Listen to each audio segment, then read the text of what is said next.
This is hereby called to order. This board was established pursuant to Section 519.13 of the Ohio Revised Code by the Anderson Township trustees to provide administrative relief to any person or entity adversely affected by the Anderson Township zoning resolution. Will the secretary please call the roll? Mr. Nasilevich? Here. Mr. Halpin? Here. Mr. Haber? Here. Mr. Graff? Here. Mr. Sion? Here. Thank you for coming to this meeting of the Anderson Township Board of Zoning Appeals. Please be aware that this meeting is audio and videotaped and may be carried live on television. First, I'll outline our procedures. A summary of the appeal is presented by the staff, then the appellant will present its case. The board members may then ask questions of the appellant. After that, all persons supporting the appeal will be permitted to testify, one at a time after being recognized by the chairman. When those persons supporting the appeal are finished, those opposed to the appeal will then be permitted to testify and/or ask questions of the board after being recognized by the chairman. All those persons wishing to testify, whether for or against an appeal, may only do so after being sworn in. When testifying, each person must come forward to the podium after being recognized, speak into the microphone, state their name, address, and affiliation to the case. All persons testifying will be limited to 4 minutes unless a board member requests additional time. All testimony is given to the board only. No comments or questions are to be directed to the appellant or anyone else in the audience. The board will only hear new, non-repetitive evidence or questions. Should someone wish to show support of previous testimony, they may do so by following the testimony procedures and stating their support of previous testimony. Now, will all persons who may wish to give testimony this evening please stand, raise your right hand. Do you swear to tell the truth, the whole truth, and nothing but the truth, so help you God? Yes. Thank you. Are there any changes to tonight's agenda? Nope, there is not. Do we have a motion to approve the agenda? I'll move that we approve the agenda as written. Do we have a second? Second. Do we need to call the roll on that? Please call the secretary. Would you please call the roll? Mr. Nasilevich? Aye. Mr. Halpin? Aye. Mr. Haber? Aye. Mr. Graff? Aye. Mr. Sion? Aye. Were there any changes to the meeting minutes from last month's meeting? There were not. So seeing none, do we have a motion to approve? So moved. Second. Second and or motion made and second. Can we get roll call, please? Mr. Nasilevich? Aye. Mr. Halpin? Aye. Mr. Haber? Aye. Mr. Graff? Aye. Mr. Sion? Aye. With that, we'll move on to consideration of case number 3-2018 BZA. This is a continuation from last month's case. Would the staff please read the summary for the case? So as this is a summary or a continuation of case 3-2018 BZA from last month's meeting, we thought if the board had any additional questions or additions, rather than going through the whole staff report again, we would take it that route. If you are okay with that, if you would like me to go through the whole summary again, I would be happy to. I'm okay with it. Yeah. Okay. Yeah. Did anybody have any additional questions for staff? No. And I do have one that's more of a hypothetical, but if the appellant were to come and say, request a pool be put in and it met all zoning requirements, all setback requirements, would that be an automatic approval? If it met all setback requirements, yes, it would be. Okay, It would not have to go through the board. thank you. I do have a question. We've been given some information about sworn testimony tonight, and yet we've received a lot of information in our packets.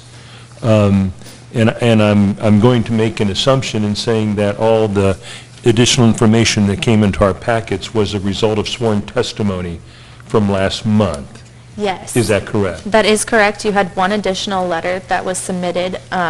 It contained photographs attached to it. That was submitted, I believe it had a letter attached to the front of it, that it was submitted after the meeting. Okay. And that the person that submitted that letter will need to testify on behalf of that letter tonight. Okay. Thank you. Any further questions of the board, or sorry, of staff? Would the appellant please step forward?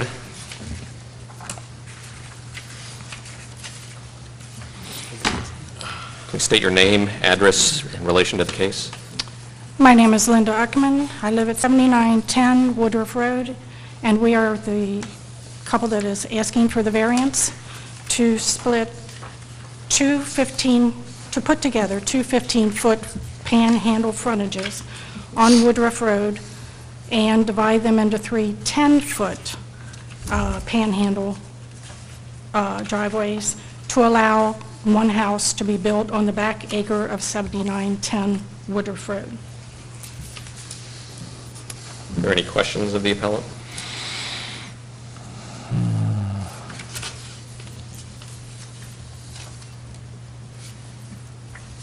Seeing none, thank you. Okay. Does anyone else wish to speak in favor of this appeal who has not spoken before? We're also looking for non-repetitive testimony that hasn't been presented in the past. My name is Linda Kasanicki, and we're owners of the property at 7912 Woodruff. My husband and I were not able to attend the meeting last month due to work commitments, but I did watch the video of the meeting, and I did want to respond to some of the questions that were raised regarding our property and what we would do with it. Dave and I moved into our home 32 years ago. And it was our understanding at that time that when Brittany Acres was built, there was a creek that ran down through the backside of our property, but it was dammed up when those homes were built. And along that line, our backyard would stand in water to the point where we usually couldn't cut that until about the end of June. So drainage was an issue, and we've had issues there. We did install our pool 6 years ago. And because it was so wet back there, we did install a French drain that runs about 150 feet, and it runs kind of from the northeast corner, kind of by the Cogliano's property line, down to the southwest, down past the Uckman's property. In addition to that, our pool sits in an east-to-west direction, and so the deep end is the closest to the Kip homes. And we did put some pump in so that when the water runs off, it drains directly into that pipe and away from all those homes that were having the drainage issues. Since we've done that, we don't have any issues with the standing water anymore. We're able, come April, to go and cut our backyard. So that's no longer an issue with our property, so I don't know what's happening with theirs that's at a higher elevation. There were also questions about why 7910 and 12 were not developed when Brittany Acres was developed. Our properties have never been part of Brittany Acres, so I'm sure that that's why it wasn't developed at that time. And then finally, there was a lot of speculation as to what would happen with our property if that variance were granted. There were fears that we would build another house or two back there. Our neighbors would lose their view of the woods and the back area there. Frankly, we bought our house because of the size of the lot and because of the location. We have no intention of subdividing it. We have no intention of selling our home at any time in the near future or the foreseeable future. And as my husband stated in the letter that was read at the last meeting, it's our intention really to make that a more natural habitat for birds and bees and butterflies. So those fears that we would subsequently build something back there just aren't going to come to pass as long as we own the property. Dave and I are blessed to be surrounded by wonderful neighbors in a very lovely neighborhood. We built our house into the home that we envisioned when we first drove up that gravel driveway in 1986. With that said, we have no objection to the variance being granted and Kevin and Kim being our new neighbors. Any questions from the board? Thank you for coming tonight. We missed your presence last month. In addition, in the amount of material that we've received, there was concern about what was going to happen back at the back of your property.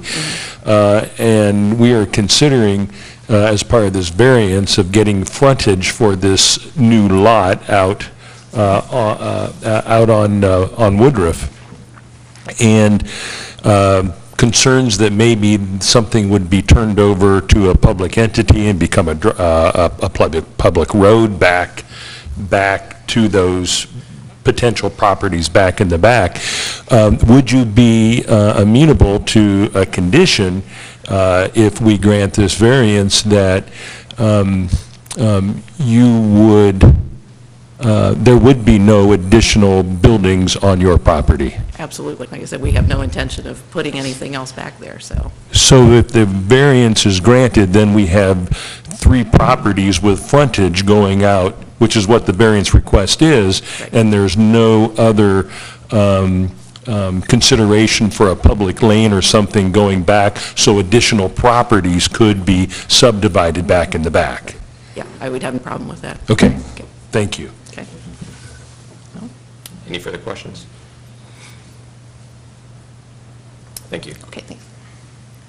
Does anyone else wish to speak in favor of this appeal? Seeing none, is there someone who wishes to speak in opposition of to this appeal?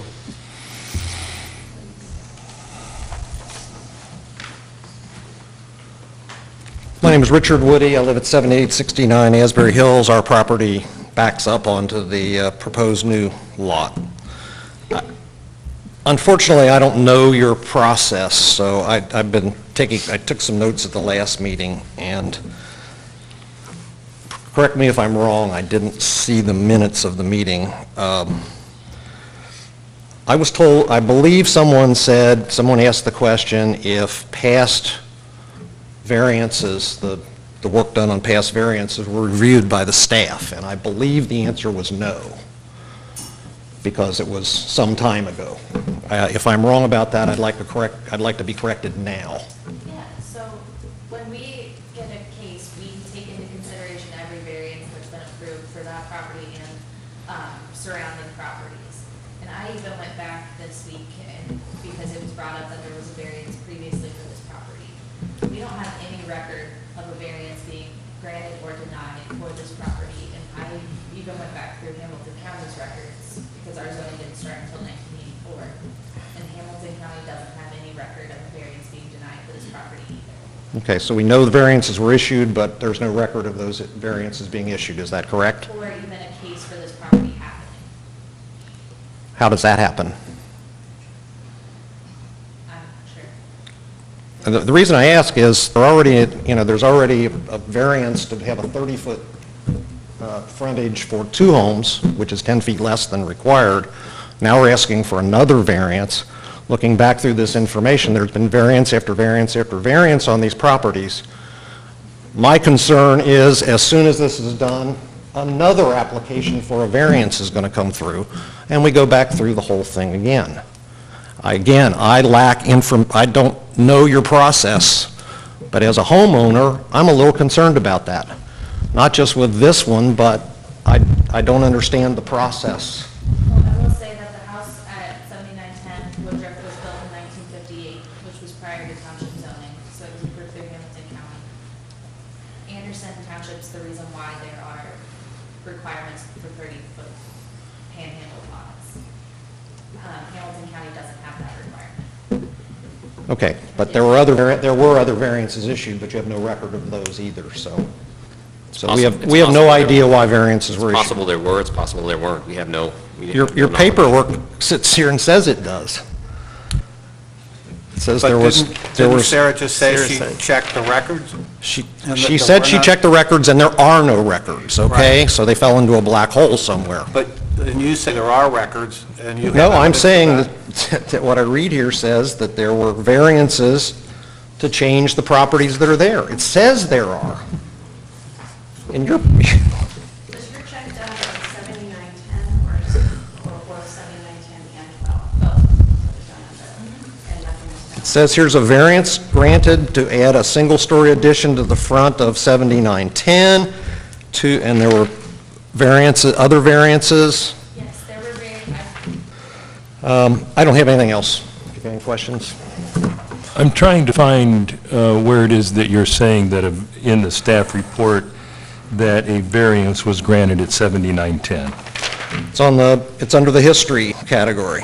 I'm still trying to find it, and please bear with me, I'm still Well, trying. not necessarily, I'm sorry, I read it wrong. It said 7910, and then it jumped to 7912. So Thank you. 7912 was a variance. So there is no information of which we are aware that any variance was either granted or denied for 7910. No, when the addition was made to the house, I would have thought there would be, but It is set, builder and real estate, it was stated in the real estate stuff, which obviously I do not have in Langlois, Yeah. like the variance stuff. Any other questions? Thank you. Does anyone else wish to speak in opposition to this appeal?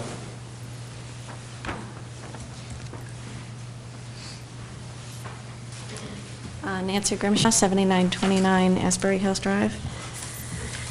Let's see, one question, when you asked the owner of 7912 about the condition on their property, like not being subdivided, and she said she was acceptable to that, would that condition stay with the owner or with the property itself? my understanding is that a variance will stay with the property. Okay. I'm sorry, a condition to the variance will stay with the property. Okay, so like if she said she was agreeable to accepting the condition that we will not do any other subdivisions on our property, that goes with the property? That goes with the Okay. property. Am I correct? Yes, you are Yes. correct. Uh-huh. Because the hole they were trying to dig for it kept filling up with water. She stated that the sump pump now activates every 2 minutes, running almost continuously. And that has to do with the underground springs in this area. You know, with the addition of, because the zoning board presented her with a topography map and everything, but with the addition of 13 basements from those houses that have been added, those underground basements push that water somewhere else. So now she's getting way more water than what had been the natural flow of things. And then from the Hamilton County Soil and Water District, Conservation District, homeowner drainage laws.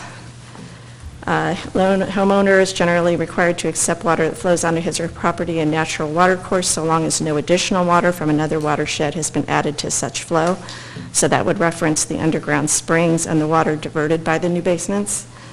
And then the next part, it says changing the flow and water in a manner which causes damage to an upstream or downstream neighbor may result in legal liabilities for those damages. I'm going to try to go fast because 4 minutes. And then from your zoning, Brian brought this to my attention. The zoning appeals on page 15, standards to be considered, not limited to the following: whether adjoining properties would suffer substantial detriment as a result of the variance. That could include damage from water as well as loss of real estate value. On page 54, all water courses shall be retained and preserved in their natural states unless otherwise approved by Board of Zoning Appeals. And on page 55, stormwater runoff carriers that would be damaged or flooded by additional runoff. The gal that was here last time that said that there's already a storm drain that's closer to the Woodruff side, her concern was that that would be overflowed by additional water going into that and then flooding that out. For areas in question, zoning inspector may require developer to provide study data. Where study indicates, zoning inspector may require additional controls at the discretion of zoning inspector. The Hamilton County Soil and Water Conservation District and other agencies may be asked for assistance. And so then in going to the Hamilton County Soil and Water Conservation, in 1990, they instituted an earthwork program to minimize creation of new aggravation of existing sensitive land areas. And then they talk about permits for sediment and erosion control and site inspections with permits for those new areas. So I guess the question is, has this been done by the Eckmans already, or do they plan on doing that as part of their building permit application part? And let's see. And then the last part for the Ohio drainage laws,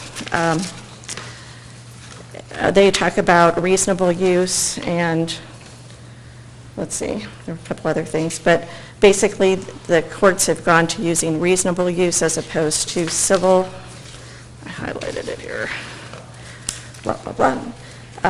Common enemy doctrine, civil law doctrine, doctrine of reasonable use. And so most of the courts are going with reasonable use doctrine. And when they decided when the knowledge of a flooding problem prior to permitting construction is there, and then failing to implement a solution prior to the development of that area, then they become responsible for the damage done. And so by having these hearings, we're going on record for noting the existing flooding problems in this area. So if anything comes up later, it's on record that we've brought this to your attention. And that's it.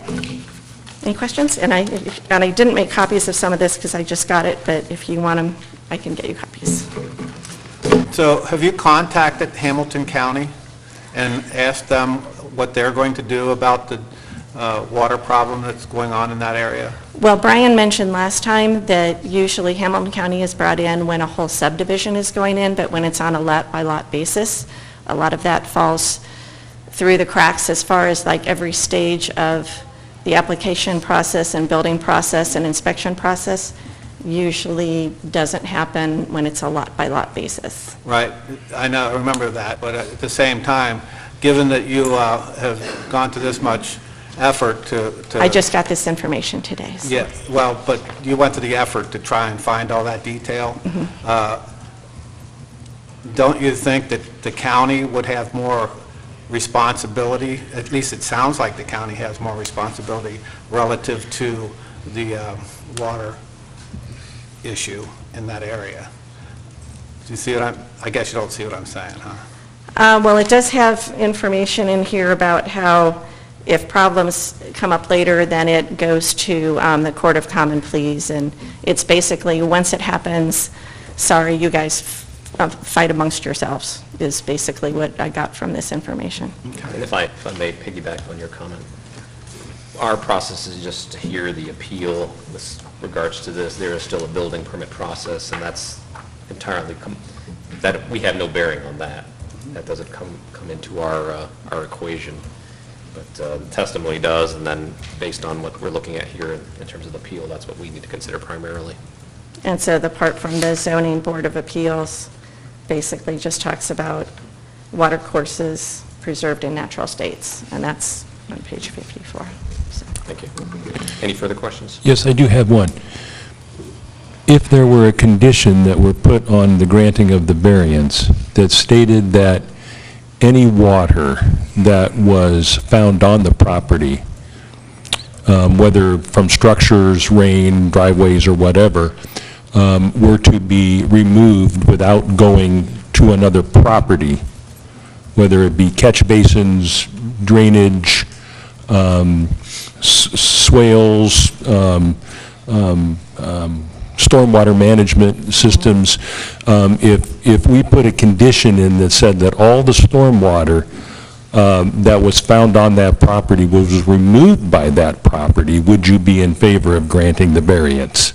It's not so much stormwater damage or water as it is natural spring water, which comes all year round and doesn't really have anything to do with swales and storms and whatever. It's an ongoing natural, there's a whole bunch of natural springs throughout the entire neighborhood.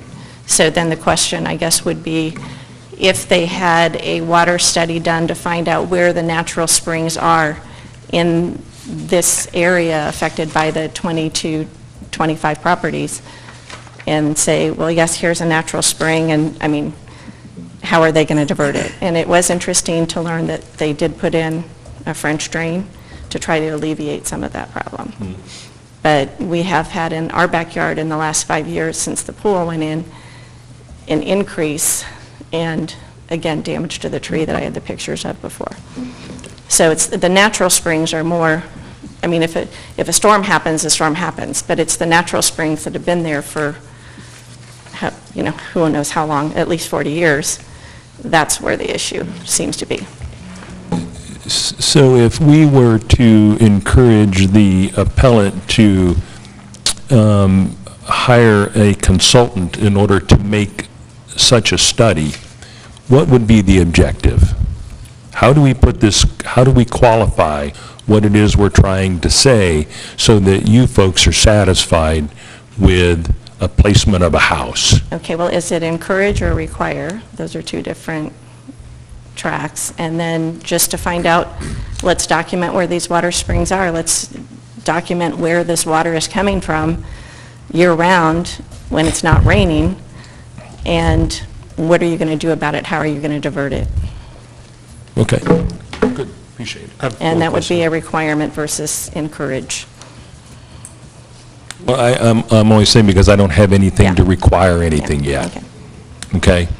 In some of your research, how did it define flooding? Did you come across? How did it- How did it define flooding? Did you see any definitions or because there's the word flooding used a lot, and I just want to know how it defines what a flood is. I did not Okay. come across that, and I don't want to use up, I mean, I can look at it when I go back to my seat and just kind of look curious if through you and saw see, anything. but, let's see, okay, the village knew of a flooding problem, and if you want, I can submit this for you guys to look it over, but I can look and see how that applied to whatever. But yes, we just want to go on record that there's lots of natural springs in the area, doesn't matter the time of year, the amount of rainfall, and if you had someone who knew what they were doing to come out and determine, yes, there are natural underwater springs here, here, and here, and here's how we're going to divert this water so that the water pressure underground doesn't come into your houses, that would probably be the answer to the question there, I would think. But I didn't major in that, so I don't know all the details. I'm kind of learning as I go. Ms. Grimshaw, which page of the zoning resolution did you say that you got that from? It looks like page, and I did have a copy for you guys that you said for me to bring today instead of yesterday. Okay, it's from page 15. So page... 15, 54, and 55. Those So- are, and Brian provided. Yeah, so page 15 does apply. However, page 54 and 55 are for the ID Industrial Development District, whereas this property is Zone B Residential. So the two pages for ID only apply to developments in that Okay, so zoning adjoining district. properties would suffer substantial detriment as a result of the variance. So that would relate to what this gentleman said about his property values? Yes, ma'am. And then any water damage that would be caused by underground spring water being diverted onto other properties. Yes. Okay. Any further questions? Thank you. Thank you. Does anyone else wish to speak in opposition of this appeal? Seeing none, does the appellant wish to rebut any of the opposition testimony?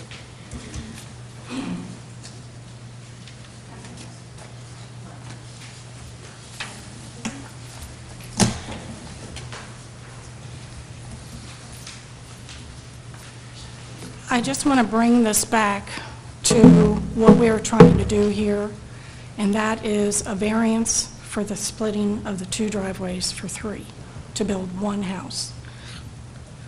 We have water that comes across our property from Brittany Acres.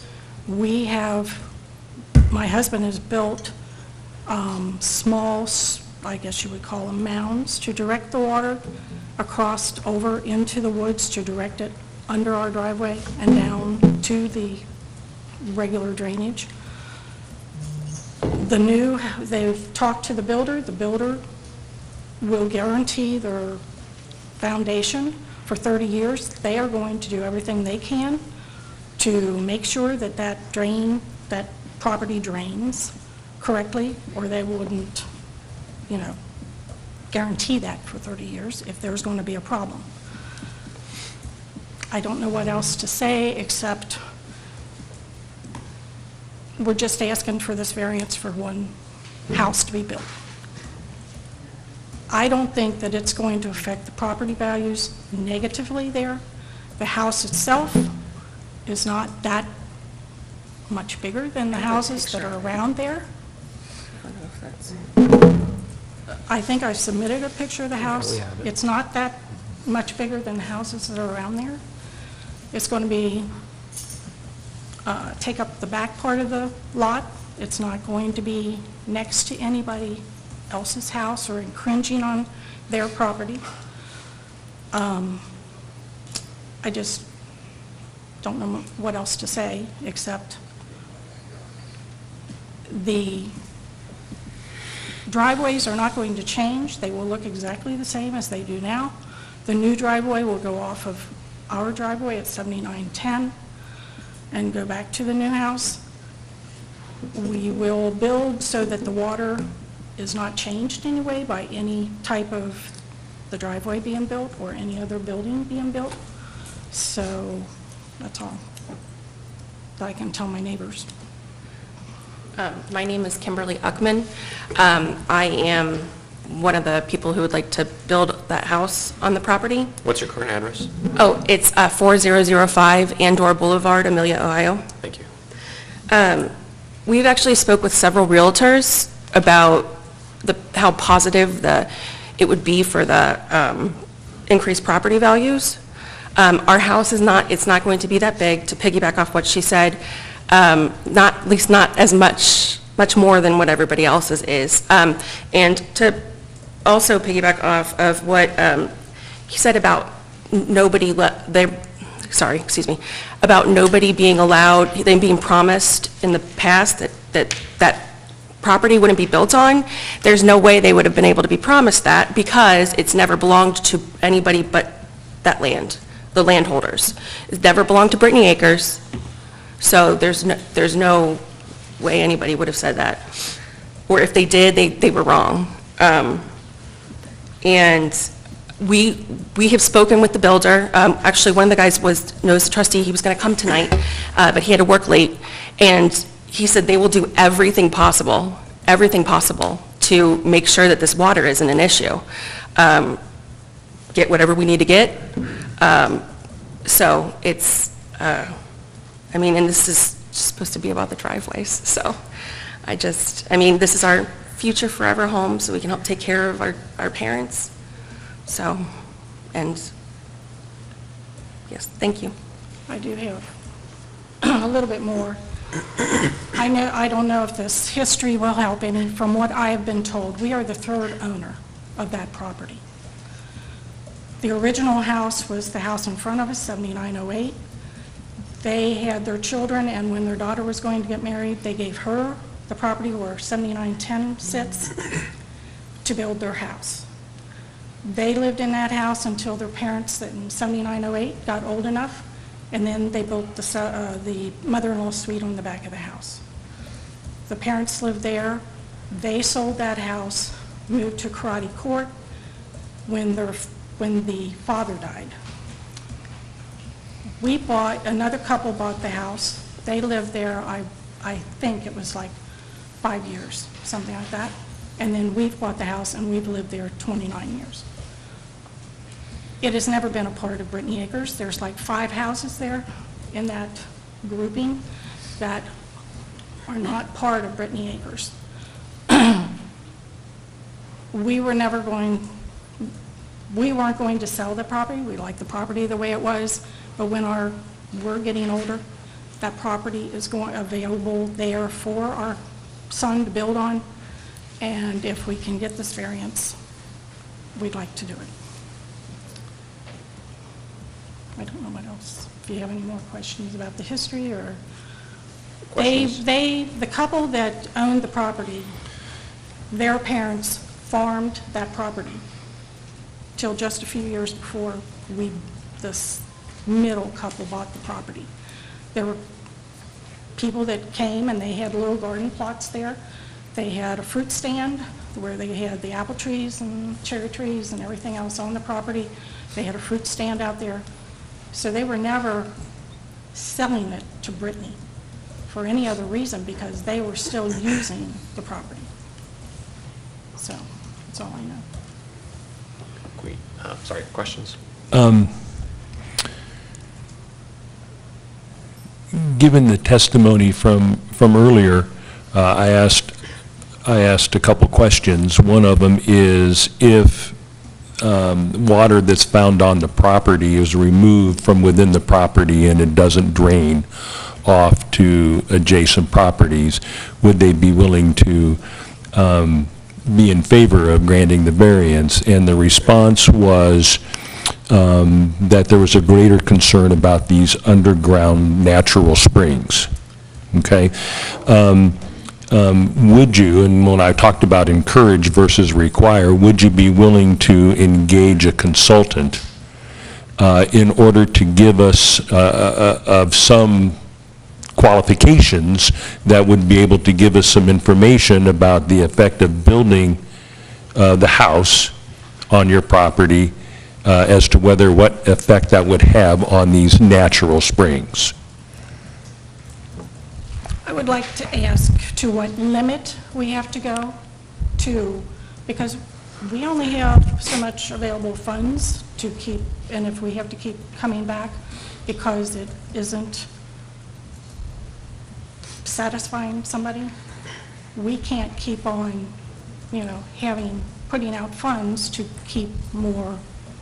No, I understand that. I assume the builder will do some kind of studies when he comes out to look at the property and everything, that they will do studies to make sure that how the house will sit, how it will affect the flow, and everything else. Now, all the water from Brittany Acres comes across our two properties, 7910, 7912, because that is the natural way that it runs to get to the road, to go under the road, to get off of the property. So I don't see how, if we make sure that the builder comes out and looks at it and puts in the necessary things to drain the water away from the house, and we don't want it run into our house, and that's the way it would run to our house too. So we will make sure that there is some kind of things to keep any kind of water running more toward our house than it already does. Mm-hmm. So that's, Okay. I don't know how many things we can do to satisfy people, and we can't afford to keep paying for more and more. So I don't know how to qualify. Is your house above, is your landscape higher or lower than Asbury Hills? I'd say Or lower. is it about the same? I'd say it's somewhat lower. I mean, it's not, completely, but the water from Brittany Acres runs across our field back in the back toward our house. That's why my husband has put those diversions to divert the water into between the two properties. And then it runs under our driveway, and then down across between 7908 and 7896, I believe it is, to the road. So your house is below the other houses, and are you south of them, or are you Or south. south? So you're going towards the Ohio River, is that Yes. correct? Mhm. Kentucky. Yeah. I wouldn't say it's a major, decline, but the water does run Towards toward you. us. So when you build the house behind your current house, you're going to build it in such a fashion that you're hoping that it'll cause the water drainage to go around your house and further down Well, we will towards Woodruff. make sure that there will be something there, because we've had water problems in ours. When we first moved in, the whole front wall, basement wall of our house was bowing in. We had to have it completely rebuilt because of the water. So, and like I said, we have done other things to divert the water away from the house, to make it go so that it runs away from our house and into the, And Kip Drive is to the east, and yes, it's to the east of 7912.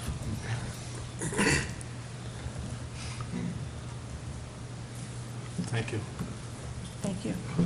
Any further questions? Thank you. Thank you.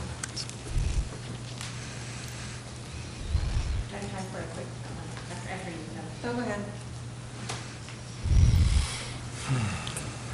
Just a quick, if the house is going to be built on a slab with no basement, then an underground water pressure might not be as much of an issue to surrounding properties if they build it on a slab and do not have a basement.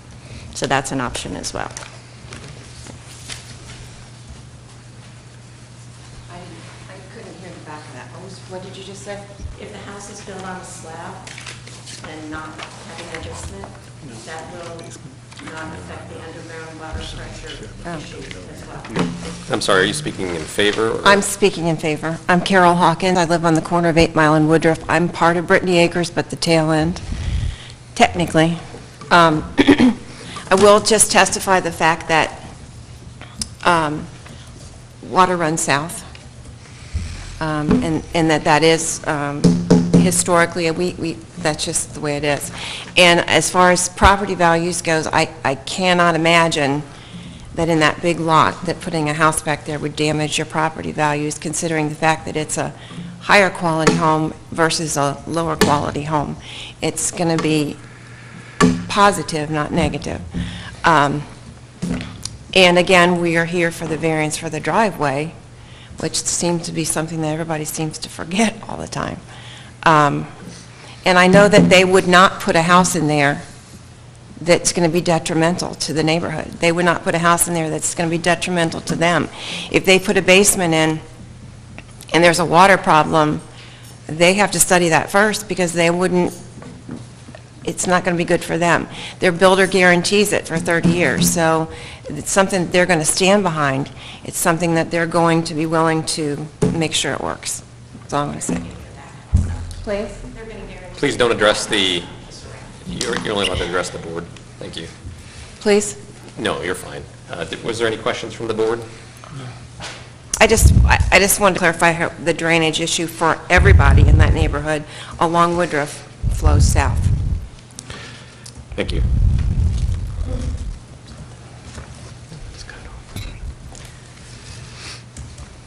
Are there any further comments before we close this case? Seeing, I think I need clarity about the gentleman that was talking to a real estate agent about his property value going down. Was that related to the house going in the neighborhood or related to the water issue? if you could please step forward. It was related to the house going in. It won't affect anybody except it's being built in my backyard, essentially. They're pushing it against the back. I think they are, because nothing's ever been presented to say where the house will be. We don't know exactly where on the lot it's going to be. Okay, but they just said it would be at the back of the property. It's being built to support the family, but they're putting it as far away from the other house as they possibly can, so. Well, I didn't hear that exactly. We don't know what, Okay, far well, they did away say they were going to is. build it to the back of the property. Well, the back of the property is my property, so. So on Yes, this, it will definitely have a negative effect on my property. so on this, could you point out on this topography map where your house is located? The upper left-hand corner of the red, right there. That's it. Okay, thank you. Okay? So if it's built in the back part of that property, it's going to be in mine and my neighbors' backyards. Okay? Anything else? So the house will still have to meet zoning setback requirements. So for Correct. B zoning, it'll have a 35-foot rear yard setback. Can I come in and say something to that? Please, go ahead. We actually plan to have a large backyard. We're not planning on being anywhere near their property. I mean, we will be towards the back, but it's not, we're going to have a large backyard. So with a fence, we were not planning to be back on his property. So, So you aren't going to be pushing the back limit? no, absolutely not, no. I mean, we're going to be up as far as we possibly can, to their house without encroaching. We don't want to harm their yard. We just want to build a house. That's all we want to do. That's all. So, Thank you. thank you so much. Thanks. No further questions? Seeing no further comments, I will propose that we close this hearing on case number 3-2018 BZA with the consent of the board. Is there any other additional information we want to obtain? Do you have any suggestions, Mr. Haber? Well, I've brought up the notion to the appellant of getting a professional opinion regarding these underground springs. We can take action in our deliberations regarding that if we want to. We can also recommend that they meet Hamilton County's standards as well. Which were the ones that that she brought up. Okay. Do we have to enumerate those, or? At this moment? No, it's like when we, if we should happen to make a motion and then use that as a condition to enumerate what those standards are. I'm not sure. Okay, appreciate it. Staff really doesn't have say in water, or we defer to Hamilton County always. Okay. Any other comments, questions before we close the hearing? Nope. Any objections to closing the hearing? Nope. With that, the hearing, public hearing on case number 3-2018 BZA is hereby closed.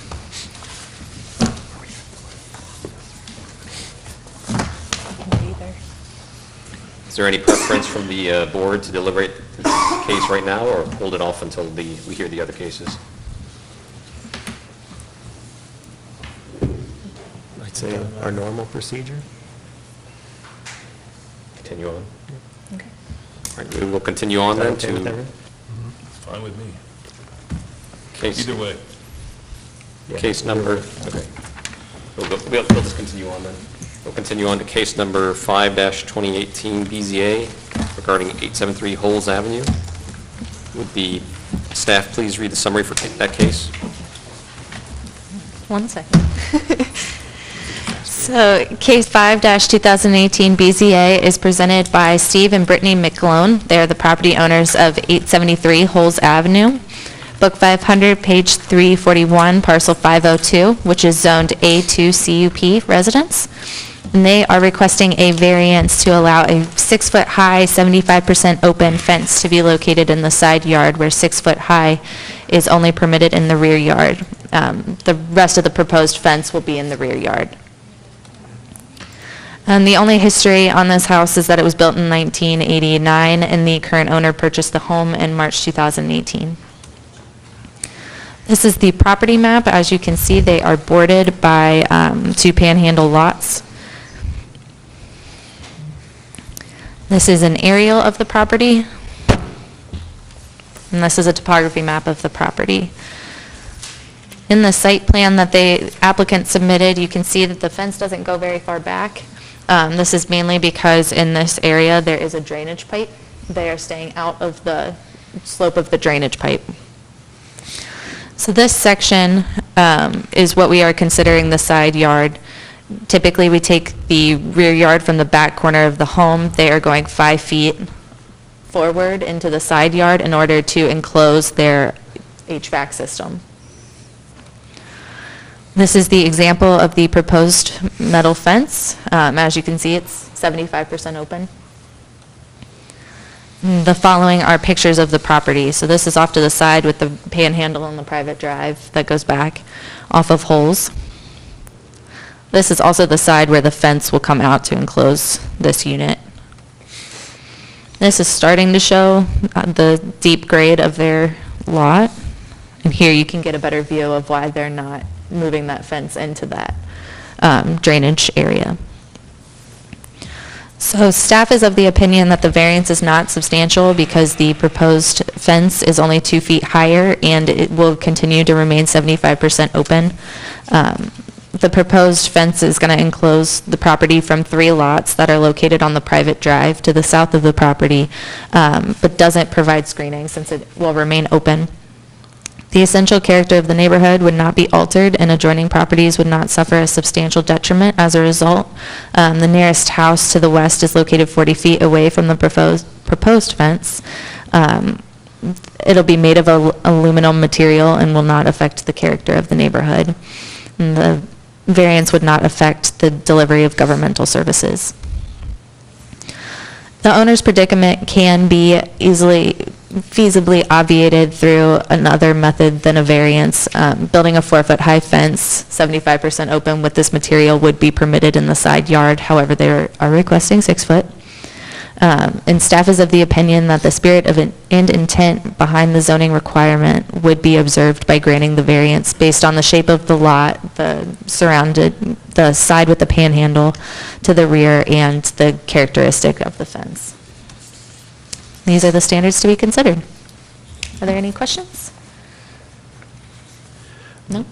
Okay. So the fence that we're talking about is only that short section where the word gate is located, not on the Yes. other side as well? Correct. The other side's completely, it's fine. And do It's we know within if the the intent is to keep the heating and cooling, the cooling unit from being seen is obvious, or? I think that was part of it. The applicant might be able to answer that a little bit better. And it's the same style fence all the way around, just 2 feet higher? Yes. Any further questions from the board? Would the appellant please step forward, come to the podium, speak in the microphone, state their name, address, and affiliation to the current appeal? Hi, good evening. Steve Malone, property owner, 873 Holes Avenue. Thank you. Did you wish to add anything to the staff recommendations? I can answer that question. There's not really concern. It's an open fence, so we're not really concerned about hiding the HVAC. It's more of a liability if you have kids running through. If they trip and fall into it, it's your property, and it's like something hard that's sticking out. So we're just for safety reasons for the neighborhood, we're like blocking that off from running kids or whatnot. The other thing I'll add is we were looking at, so if we were 4 foot, this wouldn't even be an issue. We want 6 foot because you can kind of see we have woods and those kinds of things. There's deer, there's squirrels. We have a pretty rambunctious dog that can jump. That's actually why we're going with the flat top, not the spiked fence, because we're afraid that that wouldn't be nice. But that's why we just want the 6 foot, just to keep the dog enclosed so she doesn't run loose chasing all the animals. Do you know how much clearance you need to keep around your condensing unit? Are you going to build 2 feet away? Are you going to build it a foot away? Or where's the location of it relative to the condensing, the location of your fence? Yeah, so after we submitted the application, so you can actually see on this picture here, the back corner of the fireplace is 5 foot off the back of the house, and that's probably this far, 6-8 inches from the side of the AC unit. So I'm wondering if we actually just go an extra 2 feet to the other side of the fireplace. So it'd be more like 7.5 feet versus 5 feet. Are you saying the length or the width of your fireplace is 2 feet? PA is proposed by Evan Eagle, RA, on behalf of Richard K. and Robin Sullivan, who are the property owners of 7067 Bridges Road, which is Book 500, page 351, parcel 62. They are zoned B residents, and they are requesting a front yard setback of a new addition to be 29 feet 7.5 inches, where 35 feet is required. So a little bit of history on this property. The house was built in 1941, and it already has a non-conforming front yard setback of 31 feet as opposed to the required 35 feet. The applicant purchased the home in October of 2017, and in 1995, a zoning certificate was issued to replace a chain link fence with the existing chain link fence that's on the property today. So this is the property map. This is Bridges, and it's kind of off to the side here on a private drive off of Bridges. You can kind of see that better in the aerial. There is another home back here. And this is the topography map of the property. This is the site plan submitted by the applicant, where you can see the new addition that is in the front yard setback area. They are also proposing a new addition in the rear yard. However, that is within zoning requirements. This is from standing in the driveway of the proposed home, the proposed addition. the home is off to the right-hand side, and that's looking at Bridges. This is the existing home. The addition would be off of the front here.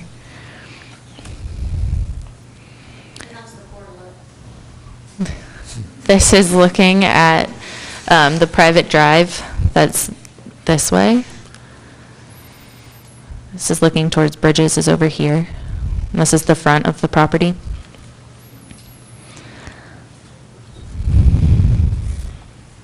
This is also looking towards Bridges from the rear of the property. So staff is of the opinion that the variance is not substantial since the addition will be more than the required 35 feet from the nearest public street, which is Bridges. Based on the shape of the lot, the location of the home on the lot, and the distances from the proposed additions to all other properties, the essential character of the neighborhood would not be altered, and adjoining properties would not suffer a substantial detriment as a result of the variance. The private drive serves one other property to the southwest. Substantial landscaping on the north and east sides of the property provide adequate screening from this property. The variance would not adversely affect the delivery of governmental services. Granting the variance would allow access to the private septic system for maintenance vehicles. Placing the 16-foot by 33-foot addition behind the required 35 feet may impact the ease of access to the private septic system. The front porch and roof addition will be located approximately 26 feet 11 inches from the property line. When considering the new addition in the side yard, the owner's predicament can be feasibly obviated through some other method other than a variance. Moving the proposed addition an additional 5 feet 4.5 inches back from the private drive would bring both additions into compliance. However, because the house is currently non-conforming, the new porch and roof encroach into the required 35 front yard setback and cannot be feasibly obviated through some other method other than a variance. And staff is of the opinion that the spirit and intent behind the zoning requirement would be observed by granting the variance. These are your standards to be considered. Are there any questions? Seeing no questions, would the appellant please step forward, state their name, address, and affiliation with the case?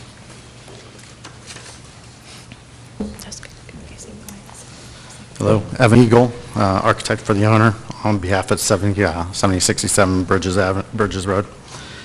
The only thing I have to add to the staff report, which spells it all out, is that the portalet that she pointed out during the presentation is a result of many years, actually, of the previous owner and herself trying to get sewer access for the property. So part of that location of the addition is all about maintaining access between the existing detached garage and the house for the existing septic system, which is currently in disrepair. So I'd like to thank the board and staff for the report. Any questions? So you're saying that they're going to have a sewer system put in? Or no. they'll still be using the septic system? Yeah, they're going to be putting in an entirely new septic system, which is currently in process. Are they putting in a larger one? Or is that how that works? You put in a larger Sullivan, one? would you like to come on up? I'm not actually part of the septic part. Submittal. Ma'am, did you swear in? I did. Thank you. So are you putting in a larger septic system, or is it, or a better I'm system? sorry, if you could please state your name and address Certainly. first, please. Robin Sullivan, 7067 Bridges Road. We are in the process of having to install a septic system, primarily because we are unable to get any cooperation from any of the neighbors that are in the path of potential hookups to the sewer line. So since our only option is septic, we have submitted drawings to the Metropolitan Sewer District for installation after, what we need is 4 weeks of dry earth. So we're planning to install the tank, hopefully midsummer. Is it bigger? I don't know. I don't know what was in there before. I do have drawings, and we have submitted them to the sewer district, or to the Hamilton County. If I may, I believe you're probably asking, is the septic system going to be sized for the new addition? Yeah. Yes. Oh, yeah, Sorry. well, yeah. Okay, I didn't realize where you got. So you're going to lose your outhouse? Yeah, it's a problem. And it's been a problem, actually, for over 2 years. So, yeah, we're excited to be able to flush a toilet. The condition of the landscaping out front, you intend to keep that? Landscaping? Yes. The hedges on the side will be removed because there'll be an addition built adjacent to the driveway. Right, the one out front. Yeah, yeah. Okay. Thank you. Any further questions? All right, thank you. Thank you. Does anyone else wish to speak in favor of this appeal? Seeing no one, does anyone wish to speak in opposition to this appeal? Seeing no one, are there any further questions, comments from the board? Hearing no further comments, and if there's no objection from the board, I will close the public hearing on this case number 6-2018 BZA. And we will proceed on to case number 7-2018 BZA. Could the staff please read the report? It's case 7-2018 BZA. The applicant is Scott Rogers of Christopher Robin Homes on behalf of 2G Holdings LLC, who is the property owner. The location is 6220 Cedar Crossing Lane, Book 500, page 410, parcel 161. It is zoned both A2 residence and AA residence. And they are requesting a variance to allow a front yard setback of 40 feet where 50 is required per Article 3.1D2A(I) of the Anderson Township zoning resolution. So this case has a bit of history with Cedar Crossing Lane being a small private drive that currently consists of 6 single-family homes, most of which were built in 1988, with the Anderson Township zoning resolution being adopted in November of 1987. Some of the lots are zoned A2 residents and some are AA residents. The Anderson Township zoning resolution also requires a front yard setback to be measured from the private drive when there are more than 3 homes accessed from the private drive. The residences at 6235 and 6245 Cedar Crossing Lane are both zoned AA residents and require a 50-foot front yard setback. Both of these houses currently sit closer to the private drive than 50 feet. The house at 6235 Cedar Crossing Lane sits approximately 17 feet from the private drive, and 6245 Cedar Crossing Lane sits approximately 40 feet from the private drive. The zoning certificate for the house at 6235 Cedar Crossing Lane gave no notes or explanation as to why the front yard setback was approved at 17 feet. The lot in question at 6220 Cedar Crossing Lane is the last undeveloped lot on the property. So this is the property in question. This is, I lost the pointer. So this is Cedar Crossings Lane down here. It also has a panhandle access to this street. This is the aerial of the property. And this is the topography map of the property. This is the site plan that was submitted by the developer with the topography shown for the property. This was also submitted by the applicant. It shows the distances from each house to the private drive, which has been verified by staff. This is the landscape plan for the proposed house. This is the elevation drawing of the proposed house. And the following are pictures from Cedar Crossings Lane showing the property.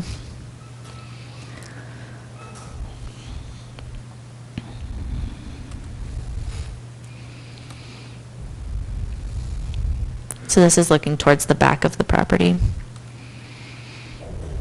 And you can kind of see the change in grade.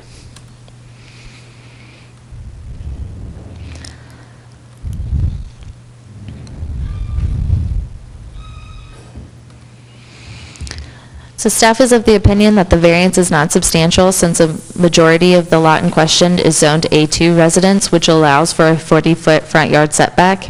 The essential character of the neighborhood would not be altered, and adjoining properties would not suffer a substantial detriment as a result of the variance, given the two examples of homes on Cedar Crossings Lane that have a non-conforming front yard setback.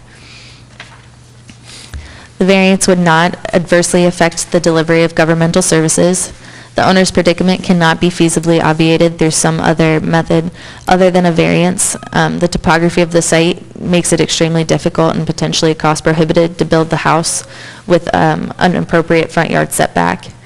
And staff is of the opinion that the spirit and intent behind the zoning requirement would be observed by granting the variance based on the topography of the lot, the unique split zoning, and the setback situation, and the front yard setbacks of several other existing homes on Cedar Crossing Lane. So these are your standards to be considered. Are there any questions? Nope. No questions from the board? Would the appellant please step forward, come to the podium, state their name into the microphone, their address, and any affiliation to the case?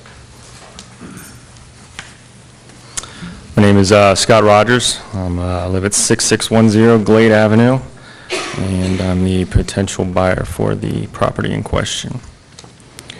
The parcel in question has sat vacant for 27-plus years. If the appeal is granted, a new single residence will be built by Christopher Robin Homes for myself as the buyer. The proposed residence will be built in conformance with the covenants and requirements of the neighborhood. These covenants require a minimum square footage of a 1,700 square foot for a ranch. I'm the site superintendent for Christopher Robin Homes, and drawing a combined 55 years experience building over 150 custom homes, 50 of which are located in Anderson Township. With my father as the president of Christopher Robin Homes, we feel like it's highly unlikely that a residence can be built on the parcel without granting the appeal for 40-foot setback. This is due to the extreme topography on the parcel, which leaves a very small area to build a house in conformity with both the covenant restrictions of the residence size and current zoning restrictions. Granting the appeal would allow the residence to be situated higher on the hill and further away from the 50-foot drop, located approximately 60 foot back from the edge of the private drive. I do not believe the variance would be substantial. As it sits, the majority of the parcel is zoned A2, and the other, call it 30%, is zoned AA residence. A residence shall have a front yard depth of not less than 40 feet. I'm appealing for a frontage of 40 feet over the entire parcel. This variance is a difference of 10 feet from the AA. Cedar Crossing Lane consists of 6 single-family residences on relatively wooded lots. 2 residents are located in A2 zoning, and the other 4 are located within AA zoning. According to Article 5.2 BD, private drives that provide access 3 or more lots shall be considered streets for the purposes of establishing setbacks and yard requirements. The residence located at 6210, which is southwest adjacent to the parcel in question, is located in A2 zoning, and the dwelling is situated 40 foot back, approximately back from the private drive. My proposed residence would be located among the same setback line. The adjacent residence to the east, located at 6230 Cedar Crossing, is roughly 85 feet off the private drive. There's a bend in the private drive between the proposed residence and the residence at 6230. There will be approximately 120 feet of heavily wooded terrain between these 2 dwellings. The residents located at 6245 and 6235 Cedar Crossing are located in AA residence zoning, which requires a 50-yard setback. Using the attached plat prepared by development planning, the east side of the residence at 6245 scales out to be located just off 40 feet off the private drive. My proposed residence will be equal to the setback off the private drive. The southwest corner of the residence at 6235 scales out to be approximately 17 feet off the private drive. My proposed residence would be 23 feet behind this residence as it pertains to the distance back from the private drive. I will be constructing a single-story house on the property.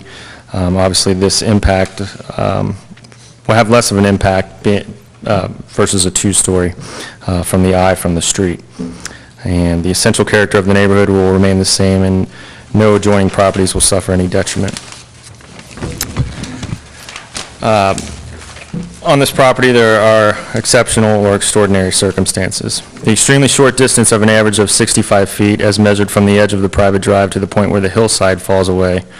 This leaves a very, very small buildable area for the residents to be built. If one were to study the attached plat as prepared by development planning, they would notice that no other property along the private drive has a terrain where the hillside drops off so abruptly and so close to the private drive. I've also attached a letter from the engineer stating how the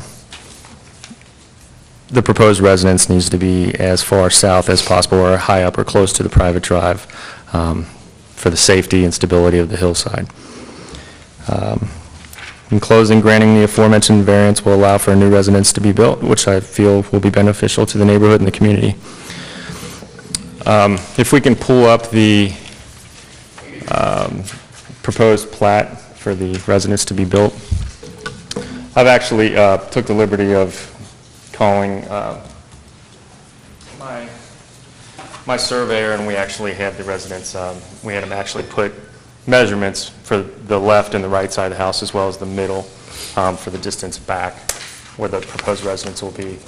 The southernmost or left side of the lot will actually be 50 feet back to the garage, and the right side of the residence will be at 50 feet back. The only spots that will be encroaching on the 50 feet is basically this highlighted section here, which is give or take 6 or 7 feet. So the front of the, call it covered porch here on the front of the house, if we look at the rendering, is going to be 43.4 feet off the private drive. We cannot see what's being... Sure.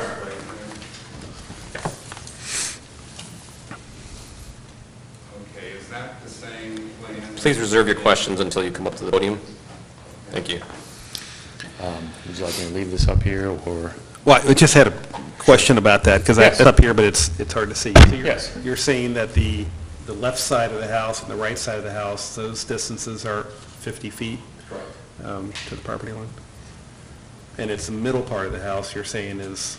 Right, is because of looking at the the, variance. and designed the house to go along with the private drive. Obviously, to keep the majority of the house as high on the hill as possible. So the only really part that encroaches is right at the apex of the turn of the private drive. What are the distances then from the side, each side of the house to the adjacent property line? Does that have that on there? Yeah, well, it's, I think it's on the one. Sorry, if you could stand in front of the podium, Mr. Rogers. I'm sorry. Thank you. Yeah, I don't know if we can zoom in on that, but Probably not. it's 10 feet on the south side or adjacent to the 6210, which would be the left side if you're standing on the private drive looking at it, which has already been approved zoning. It meets zoning standards. Yes. And the right side is, I think that distance there is, I can look at it, but I think it's like 45 feet. 45.7. Yeah. Mhm. So what I heard you say was, and Sarah, if you'd go back to the front elevation picture. Yes. Is that both corners, that is the forward corner left of the garage and the right corner on the far right-hand side, is that the setback for both of those is going to be 50 feet. Yes. And we're measuring the 40 feet from the porch. Correct. Over on the right-hand side. Yeah, the right-hand side of the porch is, I believe it's 43.4 off the private drive. 43.4 inches. 43.4. So then everything else regarding the front elevation, not including the porch, but of the house itself, is going to be a minimum of 50 feet away from Yeah, there is, I believe the way this scales out, there's, call it a foot or two of kind of right behind the, call it left support there on the front porch that would be at the, into the house at 50 feet. Okay. The way the circle, the way the radius. So the house itself, not including the porch, is back 50 feet. We've got some element... 99% of it, yeah. Yeah, so we got some elements of the porch that are open. Yes. That are encroaching upon that 50 feet. Mm-hmm. Okay. Thank you. Sure. Did the study that was done determine if that porch went back, say another 6 feet, what that vertical drop-off is to the back of the property in order to accomplish that? Yeah, basically, we've met with 4 civil engineers, and it's got to be as far forward as possible. And being with the, call it layout of that lot, we're actually holding the depth of the house pretty shallow to begin with at 20 feet.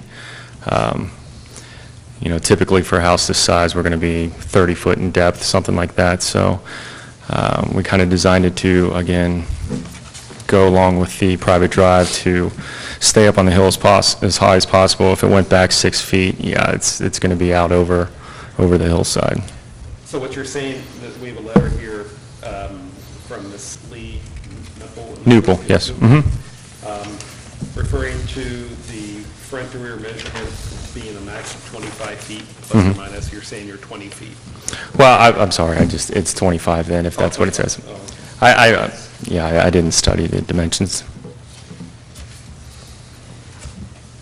It's 25 feet 4 inches. And on the right side, that's on the south side. On the right side, it's 24 feet 8 inches. I misspoke earlier at the 20 feet, I apologize.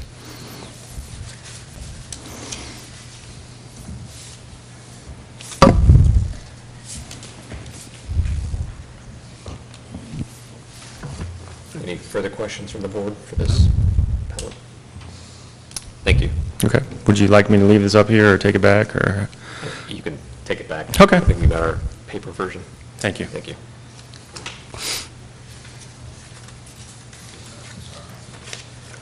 Does anyone else wish to speak in favor of this appeal? Seeing none, does anyone wish to speak in opposition to this appeal? Please state your name, address, and affiliation to the case. Good evening. My name is Rick Fine, and I live at 6010 Cedar Crossing. And my wife is here with me tonight, and we bought the lot 31 years ago and built the house 30 years ago. So we are one of the original residents on this private lane. All 6 residents on Cedar Crossing oppose the variance request. We've submitted a petition of opposition with our reasons signed by all residents. I hope you have all seen that and received that in the last several days. I'm told that yes, is the case by Sarah. Tonight, 4 of the 6 homeowners are here in attendance. 2 others are out of town and cannot be here, but they have submitted letters of opposition as well. We are the closest house to the vacant lot, just to the southwest. And if the variance is granted, the new house will sit 12 feet closer to the street than our current house sits on that end. We sit back 52 feet from the road. We will have a house right next door, 20 to 24 feet away, that will sit, based on the images that I saw and the drawings I saw, will sit 40 feet from the street on that end by the garage. I thought I heard something different previously, so I may want to confirm that. The key points we asked the board to consider is granting a 20% variance. We consider this 50 to 40 to be quite significant in our neighborhood because we do have a lot of spacious setbacks. But granting a 20% variance and placing a house 12 feet closer to the street then the adjacent property will significantly change the character of the street. Our house is, again, set back 52 feet at that corner, and we expected when we built our house 30 years ago that our neighboring property would be set back 50 feet. And that's one of the reasons that our house is constructed that way. This is on a street also where no two houses are closer than 60 feet. And that's been part of the private drive design from the get-go. And since this lot is actually sitting at the end of a straight part of our street, then it's in clear view of all the residents. And we think it's not just us being the property adjacent, but it's all of the residents that would be negatively impacted, and you'll hear from some other residents here tonight. The image we submitted, which I hope you have, of our petition shows the spacious nature of the street. There are a few points that have been referenced by staff. The very first house, 6245, has one particular point that is 42 feet as measured by the resident there. But the front door is 50 feet. The large spacious yard to the side is significantly greater than that. And we think that's just one factor that is also part of this, is that the road was not finished when we started construction of most of our houses. And it was a private drive, and it was largely a gravel road at that point. While the applicant states the 70% of the lot is zoned for a 40-foot setback, most of that is in the rear of the lot. And we think it's very important that the entire road part that this house will be fronting is in the Zone AA, which would require the 50-foot setback.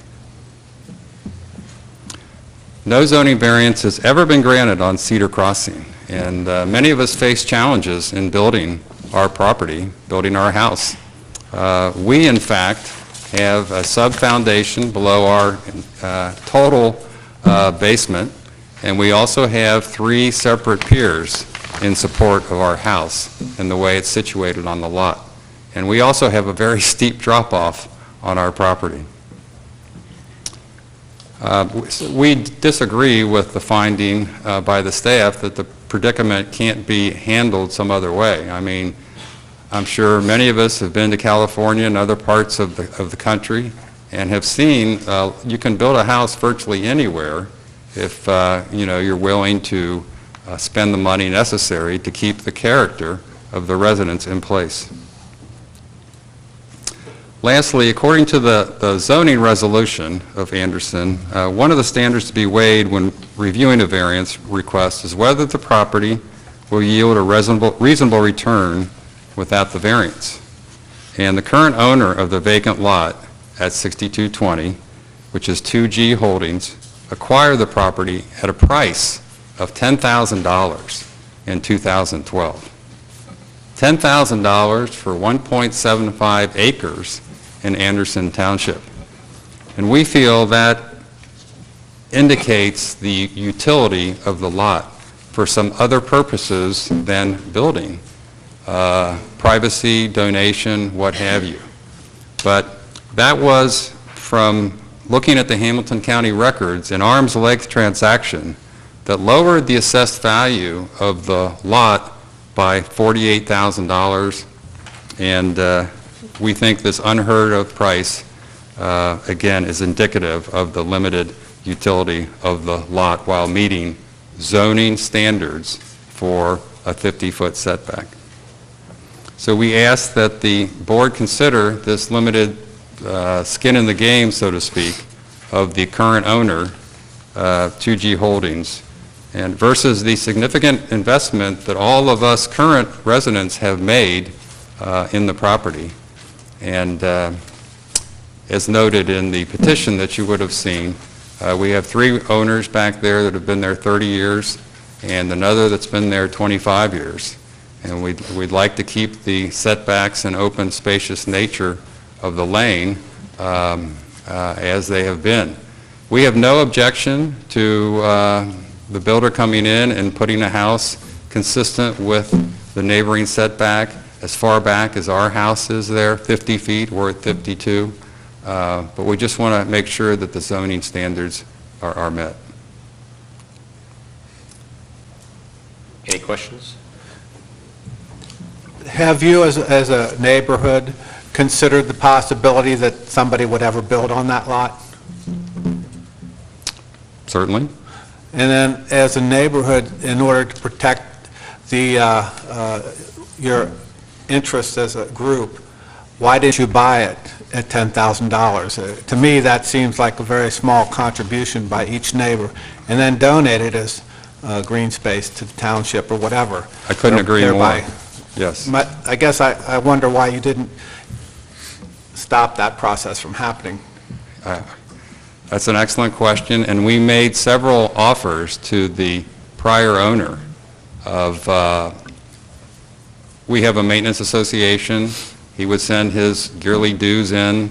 I would call him on a regular basis and ask that we, or state that we are interested in the property, and mentioned a price of $30,000 or so.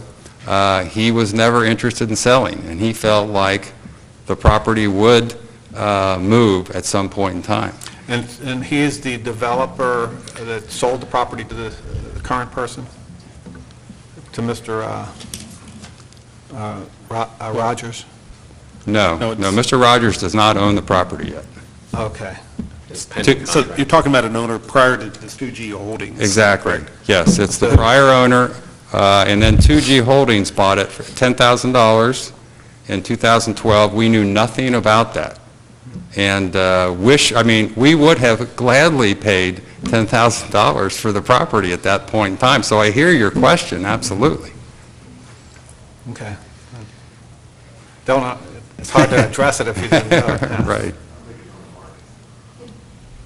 Yeah, and it was never, when it was listed, by the way, it was always listed at $70,000, $80,000 going back from the time I can remember. And most recently, it was listed, I believe, at $49,900, and we weren't even aware of that because it's listed as Lot 34, Cedar Crossing. It's a little bit difficult to find in the multiple listing services, and it never popped up. There was no sign. There's an old sign that's fallen down that's been on the lot for several years in the woods, but there was no new sign on the property. We didn't know that a lot of this was going on.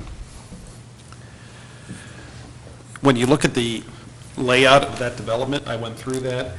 As you come around the corner and you see that open space, it appears to have an intent that a house would look nice sitting in that radius there. Just based on the way the other houses are laid out, whatever that distance is, which we're certainly looking at. But just looking at it, you can picture a house being there on that lot, to kind of blend with the, Yes. the nature of everything else. Yes. And the only thing we're asking is it meet the setback of the house adjacent. So, as I'm looking at this picture that you gave us, Yes. what's the 17 feet on the one and 41 feet on the other? Yes, so the 41 feet is what I mentioned earlier about how that's one point on that house to the front porch, and the front door is 50 feet or more. Okay. I think 50 feet is listed? Yes? Yeah, And then- and isn't that the same condition of this house here? The porch is what's causing the 40-foot, but if you go back to the door, it's 50? I don't believe so. Okay. Because in looking at the diagram, the site plan of this house proposed, the very left corner by the garage, which is what will be adjoining our property, will be 40 feet. Okay. And that same left corner of your property is 41 feet. Is that what we're saying?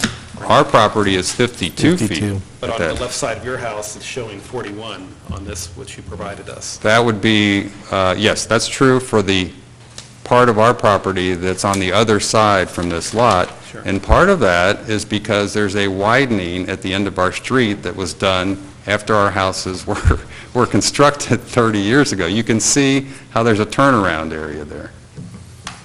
So I guess this is a question for staff. There was no variance done on this property because of the, because how it's rated, or is it because of the road was widened? I'm just curious why there's no history there. Were all built in 1988, and our zoning came into in 1987. So we don't know how that house and the one that has a front yard setback of 17 feet got permitted as well. We went back and pulled their zoning certificates, and there's no notes on them that say this is why or anything of that nature. But we do consider that point that's 17 feet from the private drive to be a front yard as well. And let me comment on the 17 feet if I can. Yeah. When that house was built, we were there, we were part of it. In the development of the street, we saw it being built. That was considered a side yard setback of 25 feet for that property at that point. And that is, I don't know if you can tell from looking at the overhead view, that's where the garage is listed, located. And the larger setback, which was considered the front at that time, is the greater distance where the spacious part of the yard is listed. Yeah. So having that 17 feet at the very end of the street where the turnaround area is much different than having a full front setback at 40 feet at the end of a straightaway where all the residents will be seeing that. And that's also a good point that no variance was ever granted on our street. We all dealt with, a lot of unique circumstances. Well, in the end of that street, there really isn't a turnaround. You have to pull into that driveway at 6235 to turn around. And it's not much of a turnaround. And I noticed there's a car park right there. It's almost like a parking spot, which if you were to drive by into the house at 6200, you would probably clip the rear of the car because it is coming out into that cul-de-sac, whatever that location is considered. We can relate to that, absolutely. It's a difficult street to turn around. The point we think it's important to register is that was widened after the original design of the street, where a lot of the house constructions were based on. And we have, original street plan that shows that to be a very straight, non-widened street at the end. Because that is about 8 feet, whatever a parking space is, that's whatever 8 feet wide there at the very end. The additional widening part for the parking area. You had mentioned an association. Does that cover the maintenance of the street? Yes. Snow? The street, snow, sign, mailbox. As far as you know, there are no deed restrictions in place on any of the properties with regards to setback and the way that it should be built?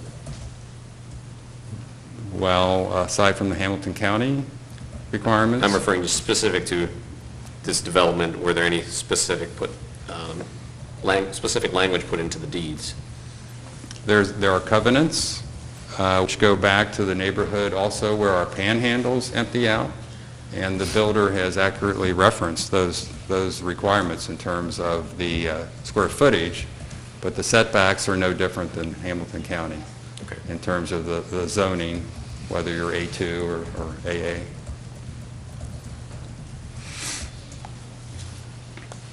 Any further questions from the board? Thank you. Thank you. Is there anyone else who wishes to speak in opposition to this appeal? Please step forward, state your name, address, and relation to the case. Hi, my name is Robert Schlenk, and I'm at 6235 Cedar Crossing.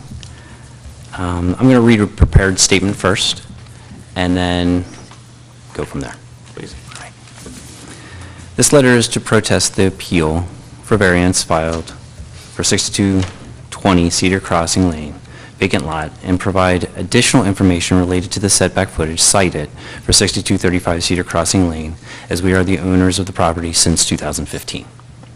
First, the front yard setback for 6235 is 62 feet by tape measure from the front of the house to the street. The 17 feet refers to the rear corner side setback from a parking spot at the end of the road, where the road itself flares for turnaround. as we all discussed just before. Second, all residents on Cedar Crossing Lane enjoy significant distance from the other properties, the shortest being 60 feet, and those residents are staggered. The neighborhood has an airy feel, a distinguishing characteristic that we believe will be negatively impacted if a 20% setback reduction is granted for the vacant lot. The lot is located in the most central part of the neighborhood, visible to all properties. Being on a curve, a house built with a setback reduction in the space will create a cramped feeling, diminishing the original characteristic of the character of the neighborhood significantly. Third, and in conclusion, the homes on the street are all two-story with no less than 3,000 square feet. We cannot in good faith see how a one-story home with a significant difference in aesthetic than all the other homes, combined with sitting considerably closer to the street and another resident at a focal point of the neighborhood, will help maintain the property value of the other residents. It is the combination of these factors that lead us to believe the integrity of our neighborhood will be diminished if the request for variance is approved. We urge the board to deny the application for variance. So that's my statement on that. I also wanted to mention that we've been there since 2015. This is a learning experience for us, having this happen. And having the 17 feet mentioned, it was like, what? How is that possible? And from what I can tell, the road being there now, you guys would zone it according to it being a corner lot, is what it sounds like. Now, it doesn't appear that that's what happened originally, because otherwise there would have been some variance, or there would have been something there. So when we see the 17 feet where it's positioned, it doesn't affect the charm and the neighborhood itself, is what we can only go by at this point. So that being said, that's as far as I kind of want to go with 17 feet, and that parking spot, I believe, would be counted towards the actual property of the, of what we own at one point. So I think that would take that beyond that 17 feet to the 25 or 27, but that's really all we can say about that at this point, because that's where it is. Then, as far as California, lived in California for 15 years, realize that you can pretty much build anywhere if you really want to, given enough time, money, all the different things that it takes, right? So to adhere to the standards and create the feel of the neighborhood, I think we would definitely welcome somebody to do such a thing. And that's really where we stand, because we want to have good neighbors and we want to be good neighbors. Any questions or anything? You brought up another point regarding a ranch-style house versus 3,000 square foot, two-story homes. Yes. Does your position change if somebody were to build a two-story home with the same setbacks that we're talking about here? I don't think it changes completely. I think because if you were to build a two-story home, you would have to drop back further anyway on that space. That's my guess. That's all I can really say. And then you would be in alignment with the house that would sit next to it. Because one thing that I notice is the house that's going to sit next to it actually sits further back and down. And so when you see that property, the one-story house will actually sit higher than the two-story house. And it's conjecture to some degree, but at the same time, it's logic. And you could see how that would play out. So if you were a two-story house, you would definitely have to probably sit further back. You would be in alignment, especially if you didn't have the variance. And then your houses would roughly all look the same in the sense of height, and that's really it. So put another way, if we have the setbacks appearing like we're talking about living in California and the investment that goes into supporting a house farther on the lot. Yes. The ranch-style house, as we see here, what is your opinion regarding the nature and the look of that neighborhood, be it that it is a ranch and the others are two stories? Well, I definitely think, in my opinion only, that it affects the neighborhood. My wife and I, this is our first home that we've ever owned. We moved, like I said, from California with our two young kids to be around our their grandparents, our parents, and we fell in love with this neighborhood because of the airiness of it, also the stateliness of the homes. It's a good feel in the space. It's not cramped. It's safe. Our children are going to be able to play well in it. They have lots of trees to climb. You know, there's lots of backyards. So we fell in love with that airy, wooded Anderson Township theme that's on that street. And we really want to keep that airy Anderson Township wooded theme.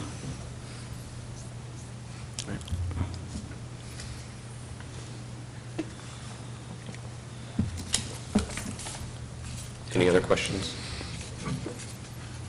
Thank you. Thank you.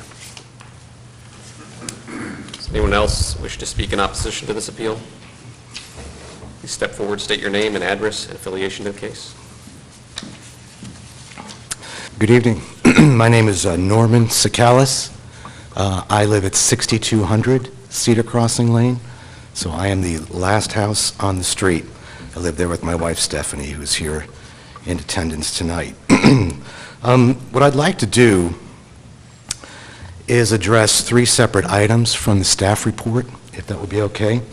The first being the observing the spirit and the intent of the zoning requirement. Quoting from the staff report, it says, "The staff is of the opinion that the spirit and intent behind the zoning requirement would be observed by granting the variance based on the topography of the lot and the unique split zoning." Well, in my opinion, in looking at the zoning map itself, I believe the fact that the lot is split zoned between AA and A2, and that there are 2 lots, mine and the Fines lot at 6210, that is zoned A2. I believe that's a red herring with regard to the spirit and the intent of the zoning map. If you look at the zoning map itself, it's clear, I believe, that the intention was to effectively wall the Watch Hill area within the AA zoning, with 50-foot setbacks, 25-foot side setbacks. So you're looking south of Farmbrook on Bernie Lane, you're looking down Bennett, you're looking on Watch Point Drive, all roads accessible through Watch Point Drive, all roads accessible through Watch Hill Lane. And in fact, really the cutoff is if you look at the lots to the east of Cedar Crossing Lane, those are all A2 zone, but those are only accessible off of 4 Mile Road. And so I think the fact that there's A2 zoning in our street is simply a matter of timing. Our houses were built in 1988, you see, and they post-dated the zoning map that was put into place. If that zoning map had post-dated the building of our street, I fully believe, and I trust that you would agree, that our entire neighborhood would be AA zoned, being accessible off of Watch Point Drive. The second thing that I'd like to address from the staff report is the owner's predicament in realizing a reasonable return. From the staff report, it says that the owner's predicament cannot be feasibly obviated through some method other than a variance. The topography of the site would make it extremely difficult and potentially cost prohibitive to build the house with the appropriate front yard setback. Now, to begin with, I just want to reiterate what's already been said. We have no objection to there being a house built on Lot 34. I think that Mr. Graff, I think you made the observation that there being a house there would possibly tend to balance things out, and you could very well be right, correct on that matter. But I'd like to look at the choices with regard to this lot in light of the stated quote from the staff report. It was cited before that the lot was last transferred in 2012 for $10,000. Now, these lots, I'm an original owner. I built my house in 1988. And I believe that all the lots at that time were conveyed for roughly $70,000, maybe even a bit more than that. Well, assuming just a 2% appreciation over the 30-year time frame, which is not unreasonable for Anderson Township, that would equate to a present-day value of about $125,000. So when you look at the $10,000 valuation versus a potential of $125,000, you're seeing that the increased building cost for that land is built into the cost. It's built into the value of that land, and presupposes that whoever would decide to build on that property would be willing to spend in order to comply with the zoning requirements of that lot. Well, in this case, the choice of seeking a variance instead effectively would render the builder a windfall. And the windfall would be at the expense of the current owners. It would be a diminishing of our property value. And I'll get into that in a moment as to why I really do feel that we would have a diminished property value. So is his return reasonable? I don't believe so. I think it's unreasonable. It's a windfall return to our detriment. The second potential use of the property, well, a reasonable return could be yielded by building a house in conformity with the present lot variances. And in fact, if you look at that lot and the way that the drop-offs, and now I'm not an engineer and I'm not a builder, but he's attempting to place the house at the extreme left-hand side of that lot, as close as possible to the house at 6210. Well, that would only skew things on that street even more. So rather than balance out, as Mr. Graff had mentioned, I believe that it would only further skew the appearance of the street and the unbalanced look that it already has. There's a third option, and I think that, Mr. Halpin, you addressed it. You questioned Rick Fine and asked, why didn't we ever make an offer? And he stated unequivocally he did. On numerous occasions, tried to contact the owner to no avail. And in fact, I remember sitting down with Rick at one point, and I actually came up with a plan whereby we could purchase the lot as an association, and a portion of that ownership would accrue to each lot owner and would be passed on to all subsequent lot owners. And so there was ongoing discussions to do just that. The return that would be provided by such a purchase, well, it would provide beneficial use by protecting and enhancing our property values, and therefore maintaining the tax base for the township. Well, the third point that I would like to speak on is the essential character of the neighborhood. Now, the staff report says, and this is all due respect to the staff, it said that the essential character of the neighborhood would not be altered and adjoining properties would not suffer a substantial detriment as a result of the variance. It says 2 of the houses currently on Cedar Crossing Lane have non-conforming yard setbacks.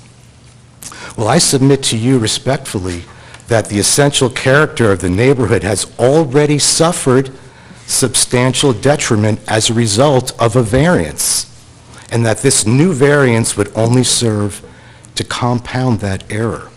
You see, the non-conforming setbacks, as was already addressed, and especially the setback at 6235, is an effective variance. You see, it's an effective variance of a 50-foot setback all the way down to 17 feet. Well, what has happened as a result of that setback? Well, you've got an extremely crowded situation at that end of the street that was never pictured by the owners of the lots of the houses that were already built at the time that setback was allowed to exist. Now, I understand that there's a possible cause for that error.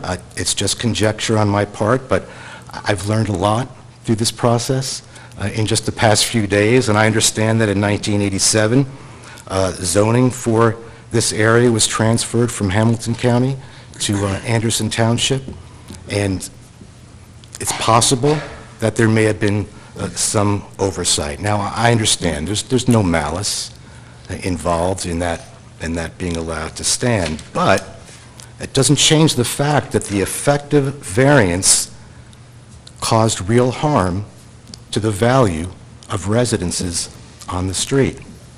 And now to further issue a further variance would only add insult to injury. It would only compound a mistake that had been made 30 years earlier. It would further congest that part of the street. It would create an even more skewed appearance to the street, and it would add further to the substantial detriment that the residences on the street have already incurred as a result of the first effective variance.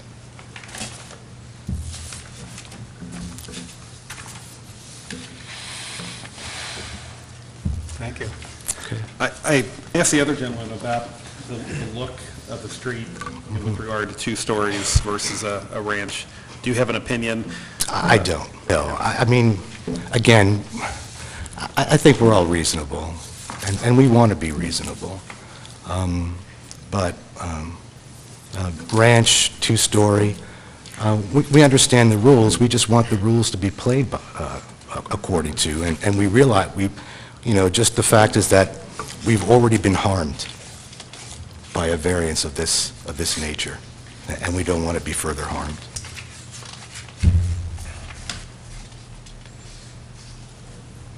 Any other questions? Thank you. Thank you.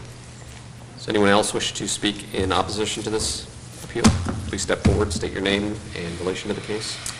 My name's Ken Arnold. I live at 6240 Cedar Crossing Lane, and we've been living there 25 years. We're their second owner. And just, I only have a few items to reiterate, I guess, that we were attracted to this neighborhood due to its spaciousness around the lots. Even at the end of the road where there is some congestion, there is significant space, and it feels like this proposed home is going to be pushed over as close to the adjacent property to get on flat land. And the zoning for A2 is mostly in the back of the lot, or a large portion of it's in the backyard. All the frontage of the road is mostly AA. So it feels like the character of the neighborhood should stick with AA. And I agree with you. When you look down the street, as you drive that straight portion, you see there's a space for a home.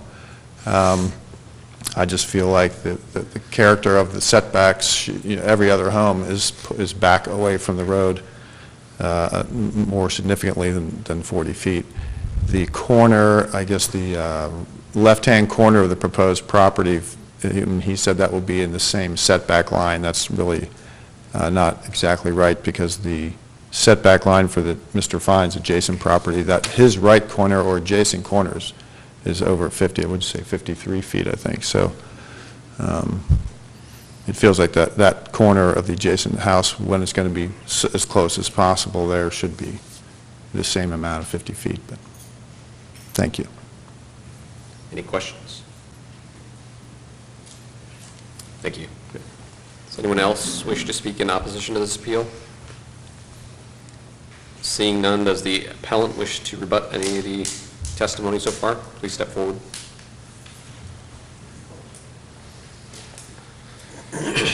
I've just prepared a written statement or response to the petition that was submitted by the current residents of the neighborhood. I dispute that the lot in question holds a quote-unquote limited utility. Regardless of the previous transfer prices for the property, the fact is that the current value of the property as assessed by the Hamilton County Auditor is $82,290. To verify this amount, I checked the auditor's website and called the auditor's office directly. This dollar amount falls in line with all the other assessed land values of the neighboring properties in Cedar Crossing, which range from $79,080 to $98,720. One would expect the value from the auditor to be extremely lower if the land was unusable or of limited utility. The lot in question satisfies all the parameters for a house to be built on it. All utilities, water, sewer, and gas have been run to the property, and the lot has the necessary street frontage for required dedication. It is pure speculation as to why no house has been erected on the property in over 30 years. One thing for sure is the lot in question has a very small buildable area due to the large change in elevation. From years of experience in the building trade, a parcel like this does not appeal to a large number of buyers. It requires a custom-designed house to fit the lay of the land. It also requires a buyer who is comfortable living on a hillside. This generally requires a substantial investment of money into a foundation full of concrete piers to help lock it into the hillside. It also requires a buyer who is not interested in having any type of flat backyard. In my opinion, no house has been erected on the parcel because of its overall desirability, not because of its limited utility. It is argued that the residents consider the reduction from 50 to 40 feet substantial and magnified by the 10-foot side yard. My rebuttal is that the 40-foot setback will not be noticeable. There are already 3 residents located at 40 feet back, 6210, 6235, and 6245, with 6235 just 17 foot off the private drive. Being that the parcel in question is located on a curve of the private drive, only a small portion of the residence is encroaching the current 50-foot setback, if we look at that plat. Great care was taken with the current design of the house to take into consideration the adjacent southwest property at 6210. This resident is located in A2 zoning requiring a 40-foot yard setback. The front southern corner of this residence is located at 40 feet, and the northernmost point is at 51 feet off the private drive. The front southernmost point of my proposed residence will be virtually, it's not the same, but when you're 40 feet away, standing on the private drive, I don't think you're going to be able to tell a difference of whatever it is, scales out to be 2 or 3 feet.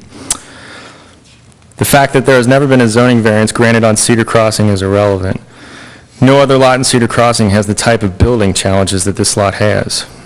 All other properties in Cedar Crossing have relatively flat buildable areas that are located further away from the private drive. As a potential resident of the neighborhood, I'm glad to see that there are 4 residents who have lived here for 25-plus years. It means they really enjoy living there. While I respect this, I don't feel that the time frame of the owner's occupancy is relevant to this variance hearing. The current residents state, quote, "There are a few single points where a house is closer than 50 feet due to the curving of a road or turnaround at road terminus.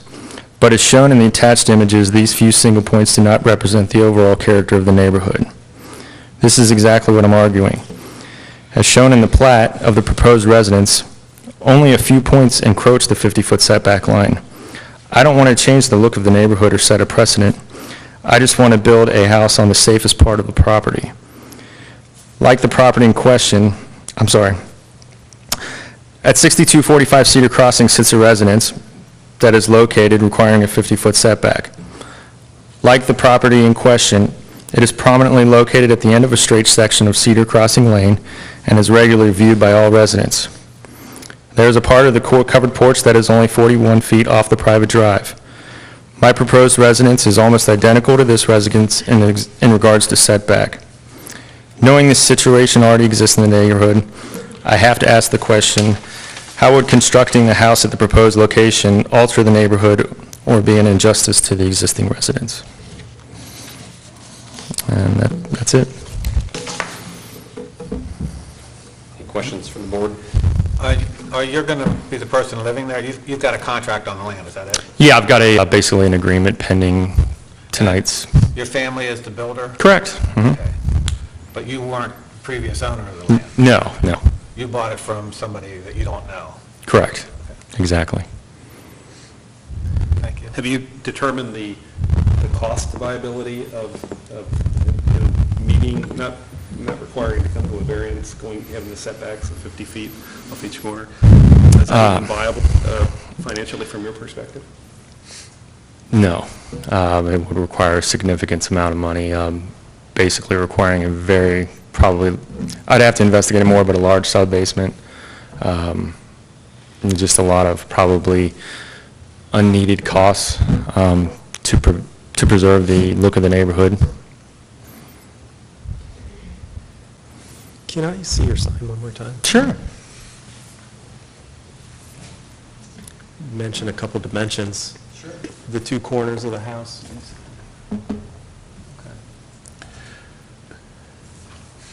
Thank you. What are those numbers on the two corners? It's 50 feet to each corner of, each corner of the house. So just to reiterate the point, so I understand, it's really only the porch that's not in compliance? The front? Yes, correct. That's what that drawing says right there. Yeah. Yes. And have you considered eliminating the porch? Come back to the microphone here. I've considered it, but basically, because there won't be any room to even really do a deck, because of the no room behind the house, I'd still like to have some area to kind of sit and enjoy, the property outside. And I think that I feel the look of the house requires some type of, porch or elevation like that to keep it aesthetically pleasing. So that's going to have a basement? Correct. How many square foot? It's right at 1,700 square feet, which is what was required for the covenants and restrictions. Plus the square footage of the basement, though it's probably... Correct. counted.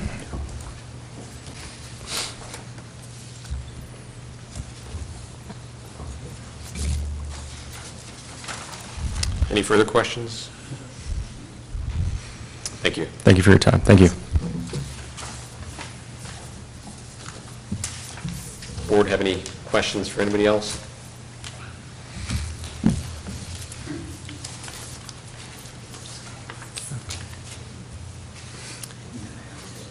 Please. I just want to ask a point of clarification. Sure. You do not own the property yet, am I correct? Okay. I just wanted that to be clear. The property is not purchased yet. It's conditioned to An this. option. Just want to make that point clear. Please.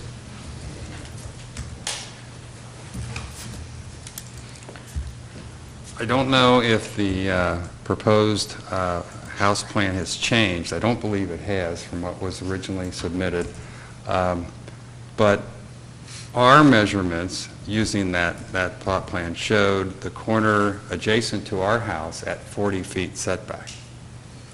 So I hear the builder saying that's a 50-foot setback. And that, of course, is one of the major issues that we are proposing. So if they agree to have the two corners of the house, and it's only the front porch, well, that would be a different animal. But our measurements, again, using what had been submitted online, indicated a 50-foot setback there. Well, I believe, given the document that they have, they're indicating that 50 feet dimension to both corners, and the variance is regarding the porch structure.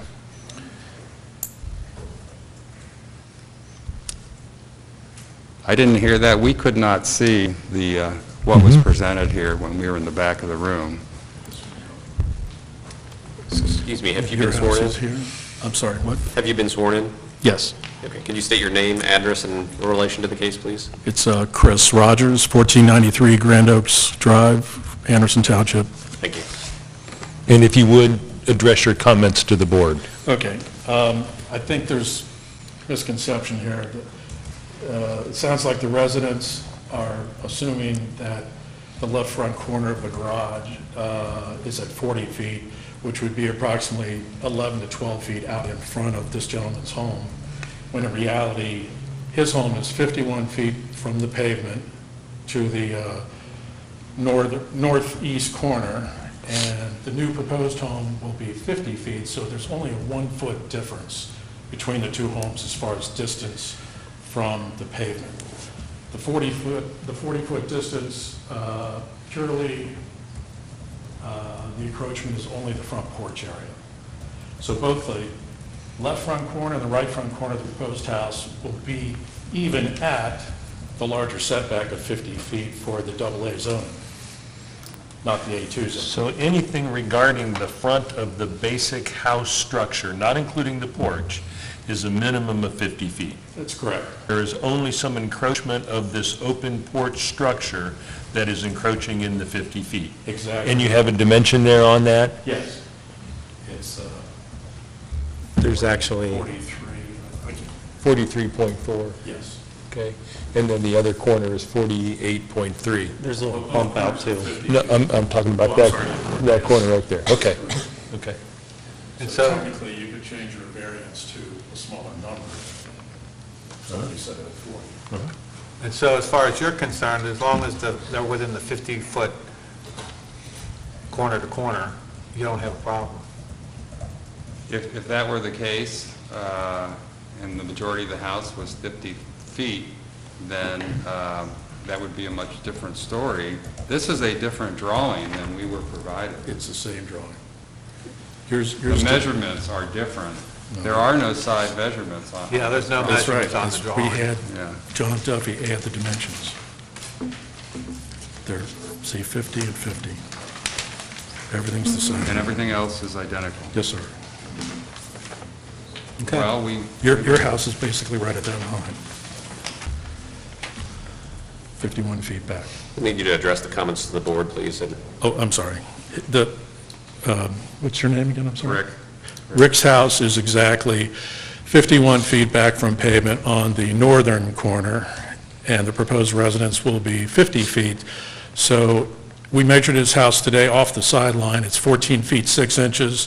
With the 10-foot side yard setback on the proposed residence, that will give you basically 24 feet 6 inches between the two structures. And from the street, no one can pick up a 12-inch difference. It'll appear the same. And the reason, one more thing too, if I might, if you can pull up the color rendering of the house. Excuse me. If the front, just imagine if the front porch, to the right was lasered and it goes away, roof structure, you have to basically agree that that's a lot better looking house than if that's removed. So we're trying to give a well-designed product for the street, just generally speaking. That's that point. Other point being would be from a value standpoint, we already have people that we could sell this house to immediately for over $500,000, just as you see it here, without a finished basement, just the way it sits. I believe the last house to sell in the neighborhood, well, the last house I think sold this week for, I think, $575 plus or minus dollars. So every neighborhood in Anderson has ranches and 2 stories. This will be no different. There's a mix of single-family, 1-story and 2-story. So I think overall it'll fit right in. Any questions? Just want to clarify one thing so everyone's on the same page. Sure. Not just the porch, but it looks like there's a slight little bump out. Looks like about 2 feet. This little bump out here will not be in compliance, but everything... No, it is. It's behind the line. Oh, because you're taking a diagonal. I got you. The radius is your 50-foot setback. Gotcha. Okay, never mind. So it's really just the porch. Okay, got it. And the porch is no different than whatever the address is when you first come in, that already sets a precedent at 42 feet. Okay. Yeah, we don't have that line in our... Yeah, that's not on the drawing. It's, No, I'm talking about your radius, but I got what you're saying. Radius. So that drawing is, again, the measurements are different than what was provided or we saw previously. So this is catching us by surprise, and if the entire house is set back 50 feet, aside from the front porch, then I think we are happy.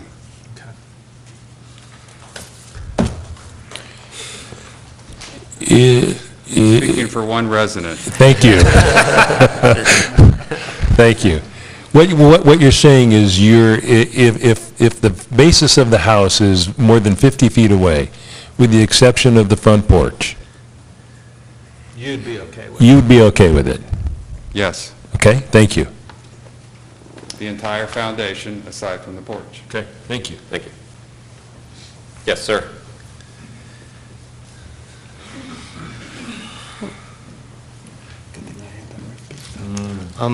I just would like to address the side footage of, I guess it's the A2 zone is a 10-foot setback, side to side. Is that correct? I think so.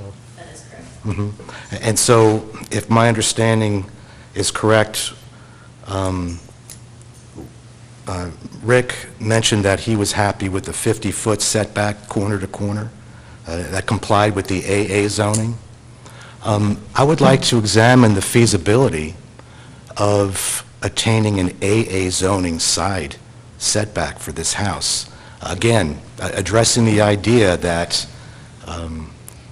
the house is shoehorned in to the extreme left side of the lot line. It skews the appearance on the street, and again, further, I believe, damages the view that was already created by the original effective variance granted to 6235. So, in addressing that, if I looked at the drop-off on the left side of the topography map is actually steeper than the drop-off on the right. So, could it be financially feasible? In other words, could a reasonable yield be obtained, although additional cost might be incurred if the house was asked to be set back from on the sides using AA zoning? If staff could make a comment as to why that was recommended. So when this application was submitted with split zoning, we considered it how we typically do with split zoning. For each respective side, they are permitted what that zoning permits. That's why the A2 side is set back at 10 feet. For the front, since it was split down the middle, we took the more aggressive zoning. So that's why they were required the 50 feet. Thank you. And now, what I submit to you is that, yes, that's the letter of the law. In other words, you're effectively, to use a biblical term, straining the net. And you're going by the extreme letter of the law. But from my reading of the criteria to be used, it's the spirit and intent of the zoning. The fact that the lot is split between AA and A2, again, it's a red herring. What was the intent for the street? Looks like the intent was for AA zoning to be anything accessed off of Watch Point Drive. So I would submit that I think the fairest thing would be is to use AA zoning for not just the front, but also the side setback. And in looking at the topography map, I would think that it would be economically feasible.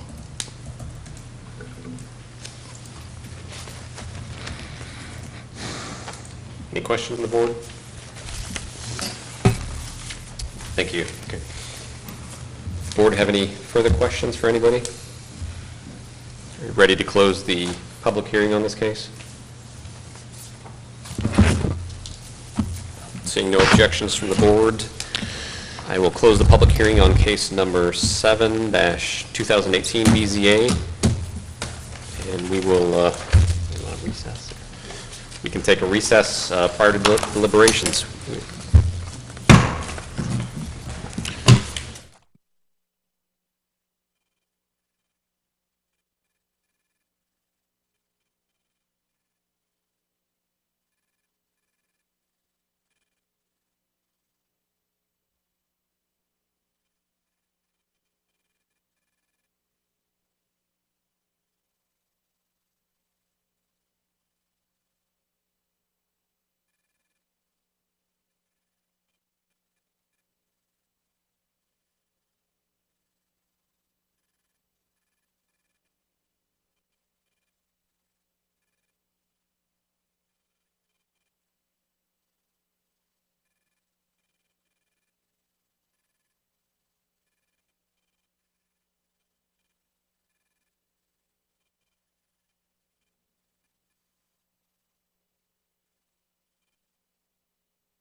Don't raise your hand, you may.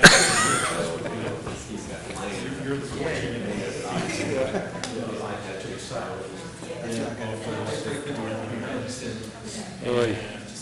This is a 10 and a half. In reality, I wind up being 25 feet between, we have a exact corner treadmill in our basement. First office, it's probably 8 feet, 8 feet, so 16 feet, 18 feet away. Sometimes, somebody's using a treadmill. I have to leave the neighbor. That's true, that's true.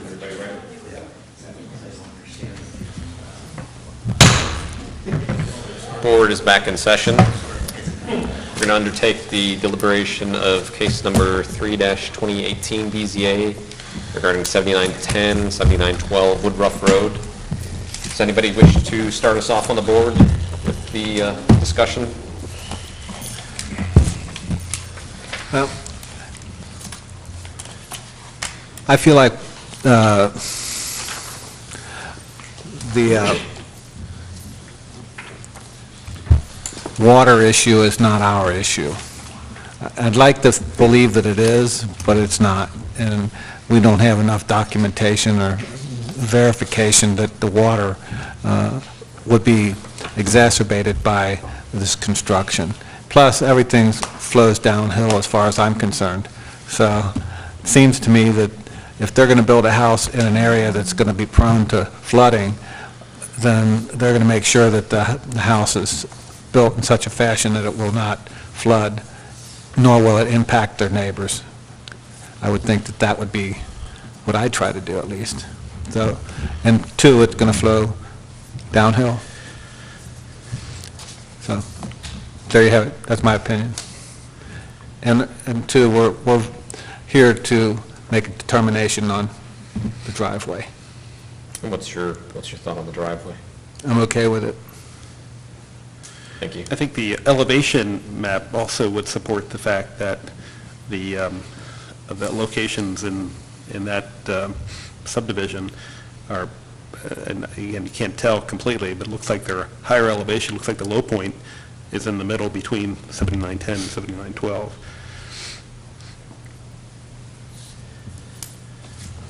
You know, the testimony, though there's a lot of opinions regarding trees, water, we heard last month, you know, water going out onto the road, freezing, creating, you know, a slippery condition, you know, without, you know, more evidence, it's hard to quantify that, connect the dots with how constructing a house on that lot would merit that situation to be worse.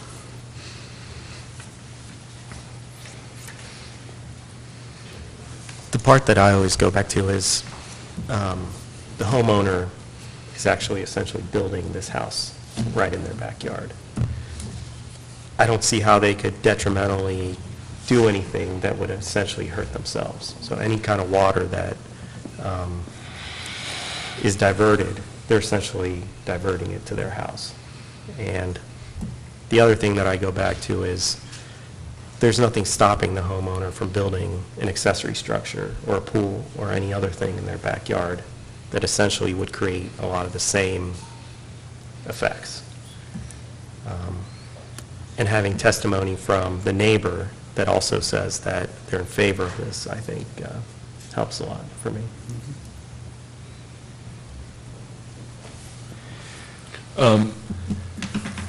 I was following what Mr. Graff was talking about because we've had a lot of conjecture, photographs of water or whatnot, and we don't have any professional opinion on which to make a basis or a determination of the effect of a single story or the house being included in here. So I'm in agreement that I'm for the variance, and to that extent, with the kind of conditions that we want to put on if we want to satisfy any of those concerns. And again, I also am in agreement with Mr. Halpin that said, this body doesn't really look at water. Although we can choose to, if we want, as we have, is to make some conditions that might help alleviate or satisfy any of those concerns.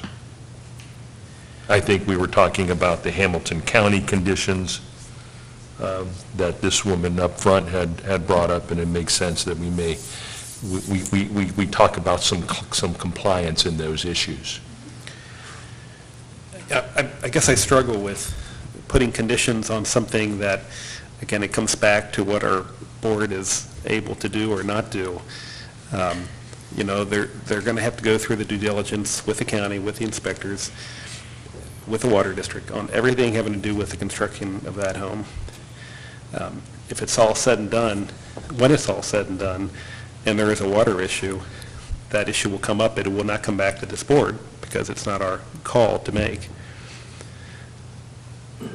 So I guess I'd have to hear what those conditions would be. I struggle to come up with something that comes back to what our authority is.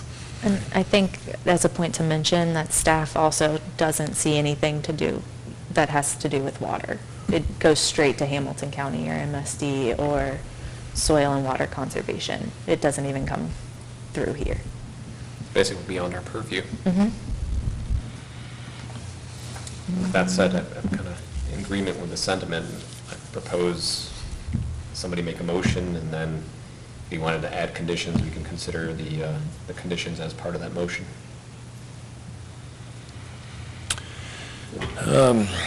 Mr. Chairman, regarding case number 3-2018 BZA, I move that we grant a variance request to allow 3 properties to have 10 feet of frontage on a public street where 20 feet is permitted. And I cite the article that's in the staff report. The reasoning behind the variance is staff's report.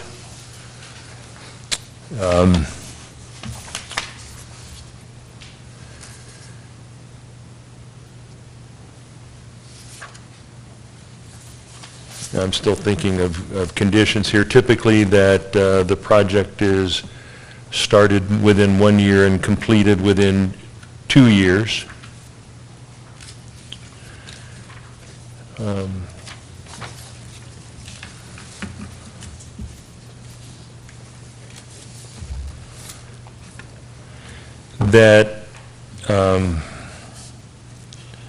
I mean, since I'm still in the process of formulating my motion, but I'm going to ask the question, is there any need then to cite any jurisdiction, because they will have to go through that approval process anyway?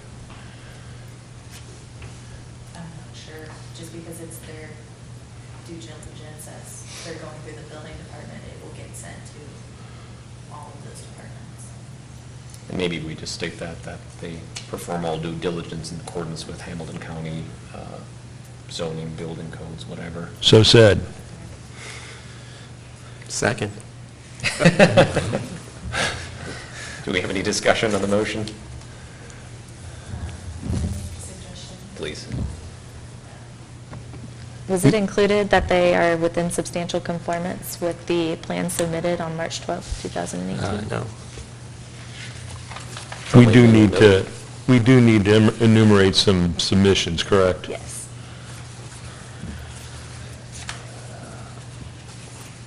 We have drawings received March 12th. I don't know if that's the latest. Yes, that is the latest. Okay.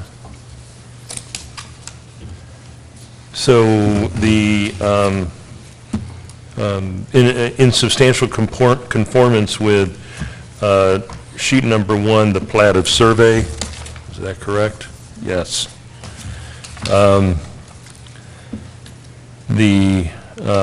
We're going to include the photograph of the house. That was March 12th.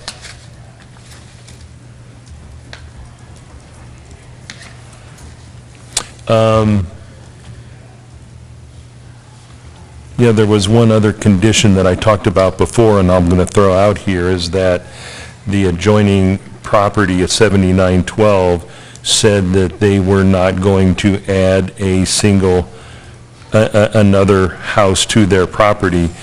And I'm believing that we ought to include that as a condition so that the panhandles as designed will remain, in fact, what's been intended, and those don't get changed. I'm not quite sure how to say that. I don't know that it could get changed if you're saying that possibility of another house and two houses be put. I don't think there is the right way to do that. Is that correct? They would have to get a variance, yeah. They're just installing a condition. And we would be installing a condition on 7912. Right. Here and forward that there would be no additional residential structures be allowed on the property. Yeah, there's only one for 7910, and there will be no additional ones at 79. Are you talking about 7912. 12, we're talking about 12. 7912. Because they came together, both 7910 and 12 were together. Right. Okay. I would be acceptable, I would agreeable to that. I would appreciate that. Got it. Do we need language on that, or? You can review the language that I wrote and then decide if that's okay. Okay. Any more discussion? We have a motion and a second. Are you ready to journalize? Do you want to call the roll? Oh, yeah. Secretary, please call the roll. Mr. Nasilevich? Aye. Mr. Halpin? Aye. Mr. Haber? Aye. Mr. Graff? Aye. Mr. Sion? Aye.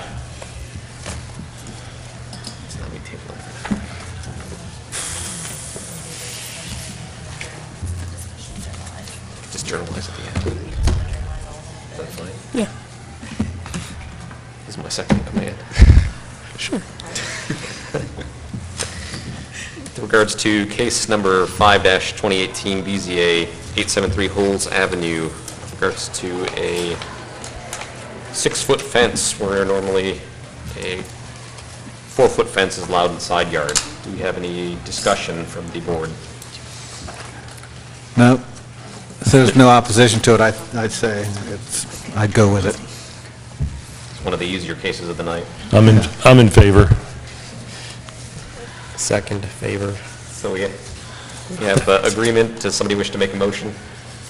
Could there be a condition that they get a smaller dog that can't jump over? But then there's the risk of going under the fence. I've got a little dachshund, and she could go under. 75% might change. Yeah, could go through it. I move that we approve the request for the fence at 873 Holtz Avenue, that it be started within a year and finished in 2, according to the drawings that have been presented with regard to it, and with the type of fence that we're talking, that's been submitted. Drawings dated April 12th. I'll add one thing. The applicant did say we would allow to go to the edge of the fireplace. Mhm. So we will add that amendment. Right. So that's my motion. We have a motion. Do we have a second? Second. Do we have any discussion, further discussion on the motion? Hearing none, will the secretary please call the roll? Mr. Nasilevich? Aye. Mr. Halpin? Aye. Mr. Haber? Aye. Mr. Graff? Aye. Mr. Sion? Aye. Okay. Just to let everybody know, as we finish these and go through our approval process, this is a straw vote. We'll do a final motion and journalizing, but the decisions usually be issued by tomorrow, Monday? Tuesday. So by Tuesday you can come back and pick up your final applications. Okay, thank you. With that, we'll move on to case number 6-2018 BZA 7067 Bridges Road. With regards to a variance to allow a new porch, roof, and an addition that encroaches into the front yard setback. Anybody from the board wish to start off the discussion? I'm in favor of it. I really, just based on its orientation and everything, it looks to me like it's not going to be an issue to the neighborhood, and hopefully they get their septic system taken care of, but long and short is that it doesn't look to me like it's a problem at all. And I'd add that with the hedges, bushes in front, the magnolia tree in front, you could easily drive past the house and not even notice it. And I think the only item in question was the addition to the rear of the house, correct? I think with the new addition in front, the 12 by 17, that was in compliance. That's not part of the discussion, correct? Right. The rear was within the zoning anyway, so within the setbacks. Yeah, so rear's not within discussion. Yep. Yeah, we're talking about getting access to the new private septic system Yeah. as being reason to push that addition forward and its encroachment. And I'm in agreement with the landscaping up front, too.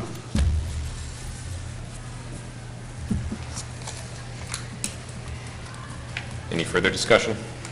Nope. Can we have a motion? I make a motion. Do you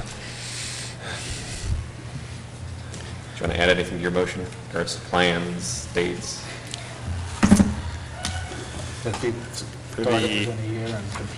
Yeah, what are the dates of that? April 13th. April 13th. Yep. Substantial compliance, conformance. Yeah, we got the 27th in there, too. I'm sorry? So we've also got a 27th in there. I think is that the latest? Oh, it was the revision. The 13th is on the drawings. Is there another date here? Yeah, because they measured it from... Oh, okay. Okay. Well, then probably the reference is in the Both. drawing received on April 27th, 2018.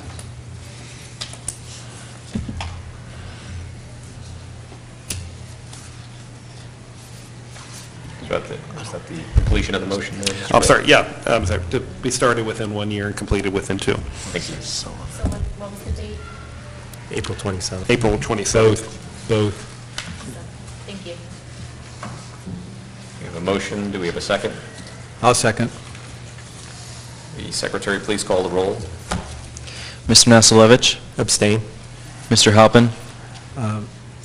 Gay. Can I explain Mr. Nasilevich Yeah. abstaining? Yeah, I'd like to know that. Yeah, I work with the applicant, so I figured it'd He's be, abstaining from his vote. Oh. not to be impartial. Okay. Mr. Halpin? Approve. Or, what am I supposed to say? Aye. Aye. Mr. Haber? Aye. Threw me Mr. off. Graff? Aye. Sorry. Mr. Sion? Aye. It's been a long night. Yeah. Cut us off guard. Threw you off there, Lenny. All right, with that, we'll go on to case number 7-2018 BZA 66220 Cedar Crossing Lane, regards to a setback on a potentially new home construction. Somebody from the board like to start us off in the discussion?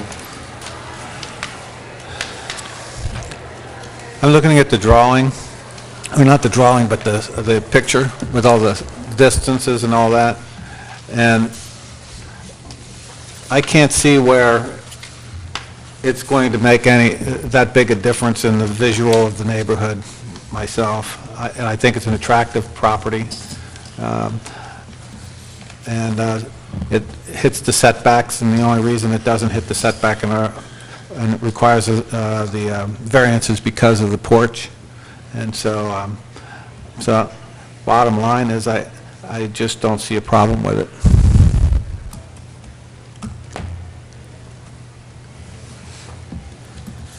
I think to build on that lot, I struggle with something other than a ranch house to go on that lot.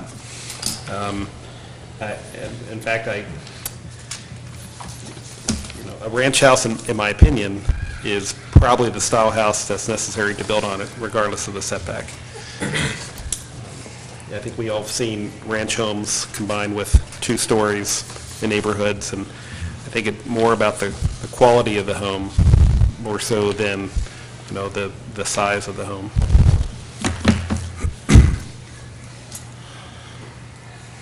I'm in agreement with granting the variance regarding the testimony, which we need to get in record of this revised drawing over here, where we're indicating that the house itself is set back a minimum of 50 feet with the exception of the open porch.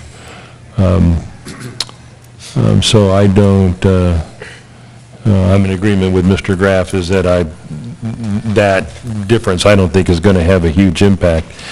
I am sensitive to the fact that the house has been pushed over to the left, and I'm also sensitive to the fact that the house at 6210 was pushed over to the right. And as long as we're looking only at the front setback and granting that variance, there's no need to grant any setback on the side, then I'm willing to move forward with it.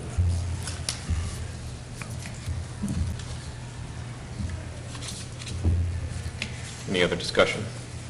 Nope. I think it would have, this would have gone a lot more quickly if we understood better what those distances were going into this. I think we wouldn't have quite the testimony we had based on some of that. Not to say comments would be made about the look of the house, the look of the neighborhood. I understand all that, but I think that information would have, I think, simplified some of this, and we wouldn't have had probably all the other residents in the neighborhood agree to not accepting this variance.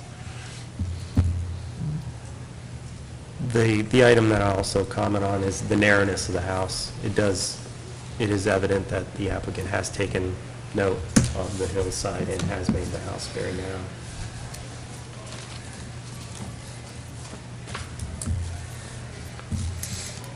To make the decision easier, staff did suggest that a requirement be that the large plan that was shown to us be submitted as part of the, to be, yes. If we're approved by.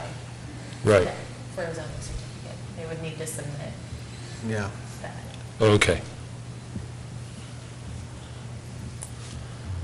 Any further discussion? No. Do we have a motion? May I ask a question? We're in a closed session right now. Public comment has been closed. After we're done, if you want to ask staff a question. Do we have a motion? I move that we approve the variance request based on the submission of the drawing that shows 50-foot setback on each corner of the house, and that construction be started within a year and be completed within 2.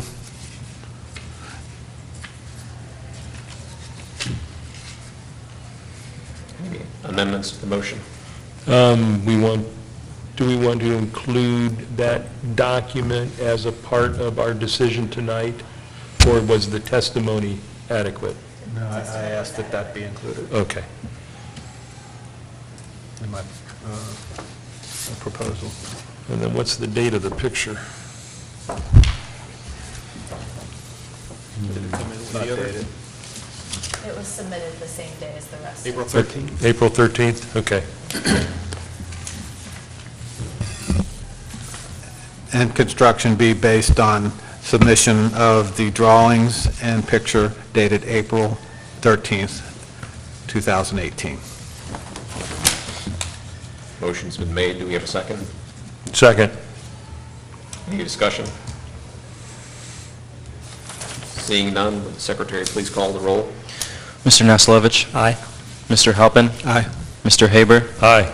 Mr. Graff? Aye. Mr. Sion? Aye. See, I follow your eyes. Ready to review.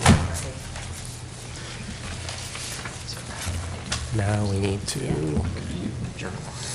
do it all over again.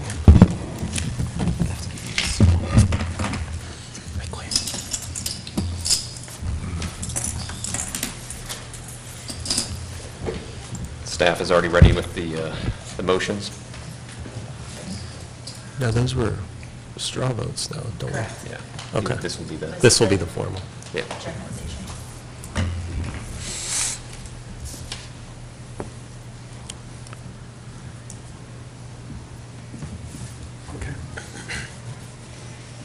I'm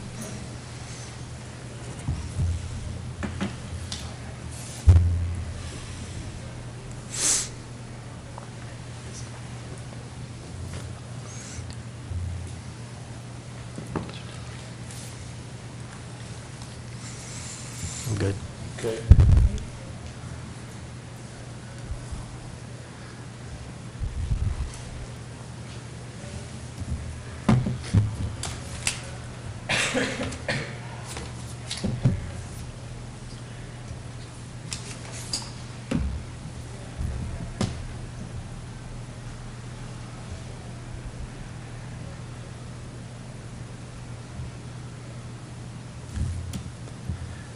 Not sure I understand number 4. What is that saying there? The last, after comma.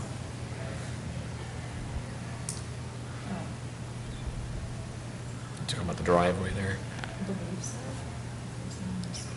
You want to say something like that, to put in a third access, complying access? There we go. Is that better? Yeah, that's fine. Okay.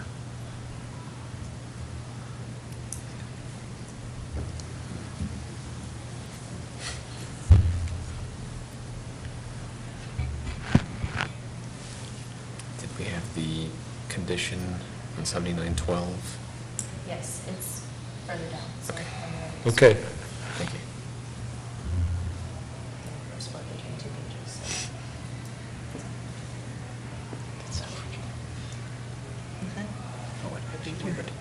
Double click the space.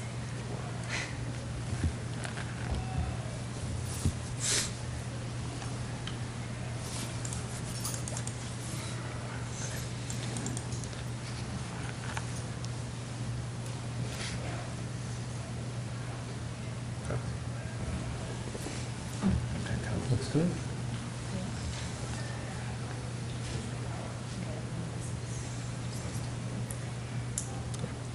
Is everybody good? Yep. Please call the roll.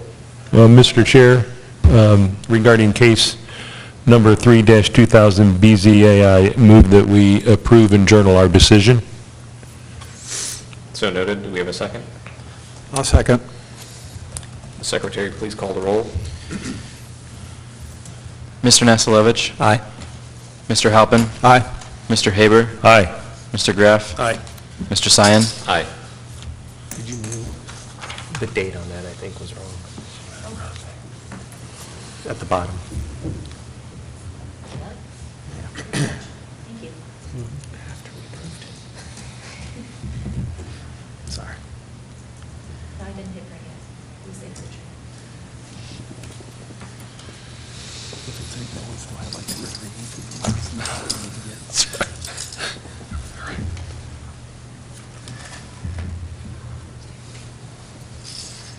Oh. At the top, this matter. What's that? The top has the wrong date, too. The top is not past day too.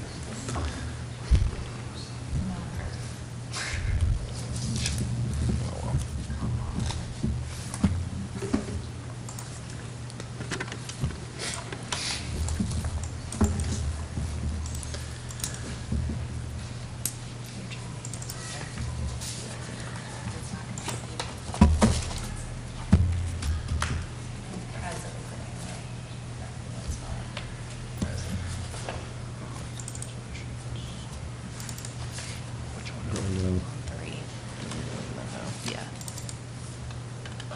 Just open the recently copy. Fix the date at the top. April 5th, 2018. Waiting for a laptop to reboot or something. Brad's opening it, sorry. You're on a roll. Not there, your too. fault. Wow. Wait, You come confused back. it.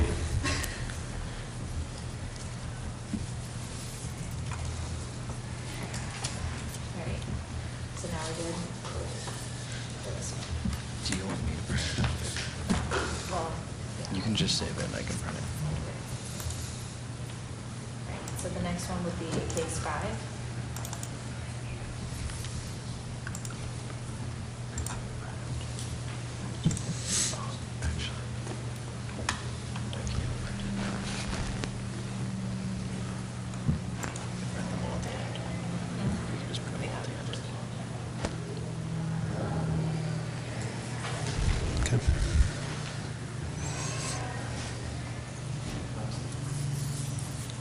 I'm good.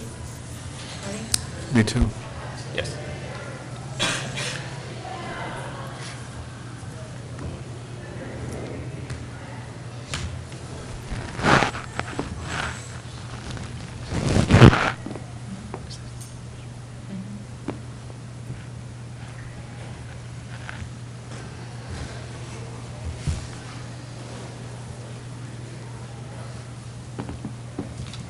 Okay.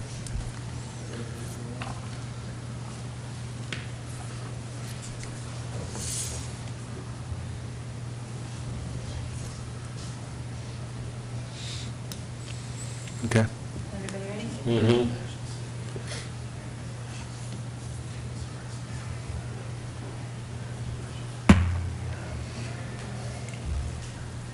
I think his drawings are dated April 12th.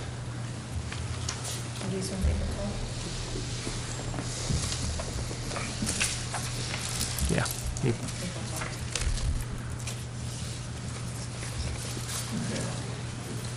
Do you want to put the condition about the distance of the, I wasn't sure where to put that, or just to say that they need to submit a new plan. whatever you want to do? It's up to the board, ultimately. I just wasn't sure where to put the, You can put it as a condition. Yeah. middle of the new site plan, like, He's got it listed here on his letter.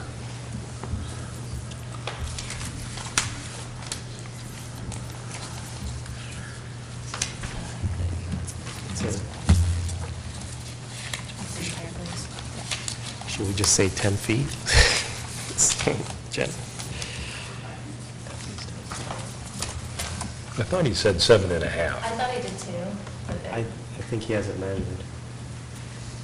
And I think you want to go to the edge of your... Can we say the edge of To the the outer chimney on the edge? front Yeah. side of the house Edge or of the something chimney, like yeah. that? To the outer edge of your chimney? To the outer edge of the chimney. North edge of your chimney. Is it north? North? think- I assume this plan is north. Forward edge. Forward edge. The forward edge. Well, we Street say edge. front of the house or something.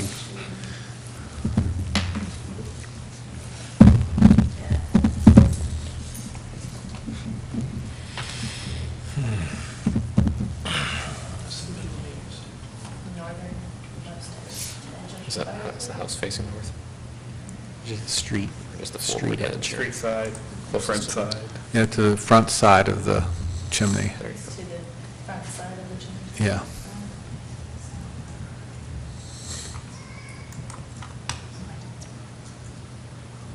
Okay. You're going down. May 3rd. Looks good. Get a motion? Mr. Chair, regarding case number 5-2018 BZA, I move that we approve and journal our decision. So noted. Do we have a second? I'll second. We have a motion and a second. Would the secretary please call the roll? Mr. Nasilevich? Aye. Mr. Halpin? Aye. Mr. Haber? Aye. Mr. Graff? Aye. Mr. Sion? Aye.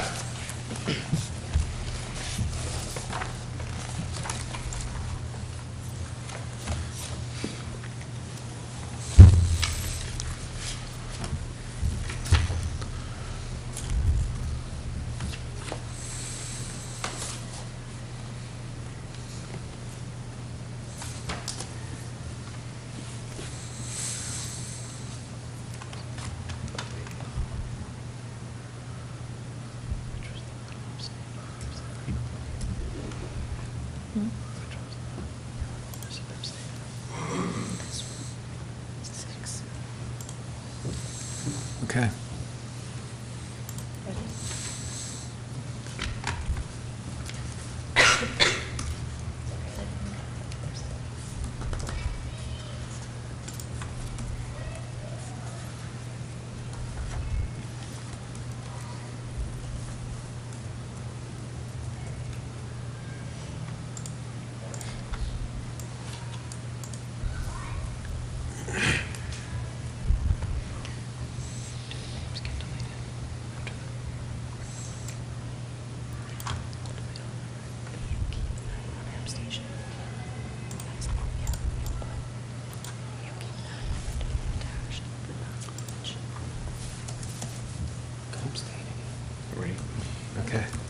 Can we say that number 3, granting the variance would allow access to the private septic system located to the rear of the house? Do we have testimony about where that septic system is going, or where the existing one is? That's what he said. Oh, did he? Okay. Yeah, that's why it was moved up. Do you want to leave the rest of it?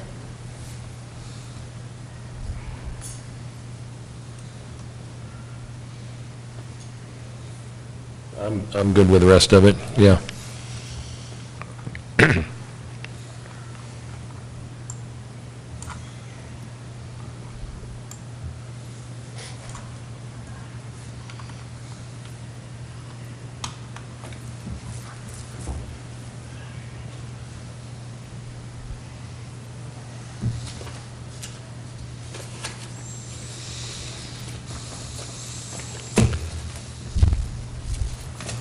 I'm good. Yeah.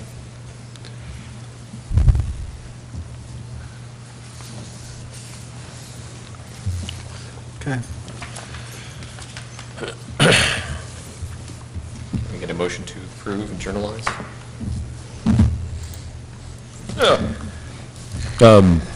This is 6. Mr. Chairman, regarding case number 6-2018 BZA, I move that we approve and journal our case, our decision. I'll second. We have a motion and a second. Can the secretary please call the roll? Mr. Nasilevich? Abstain. Mr. Halpin? Aye. Mr. Haber? Aye. Mr. Graff? Aye. Mr. Sion? Aye.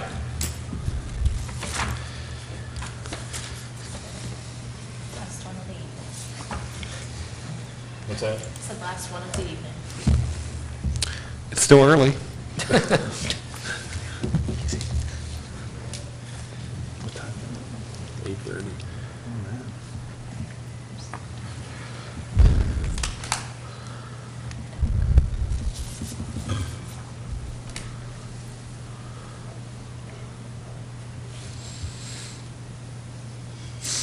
Extra apostrophe up there, zip code. I'm not sure that 40 feet is correct there in the first paragraph. Is it on that drawing? What's the dimension from to the front of the porch? Because I know it's more than 40 feet. It was, yeah. 43.4. 4 feet where 50 is required. What's that? 43.4 feet where 50 is required. Yeah. Yes.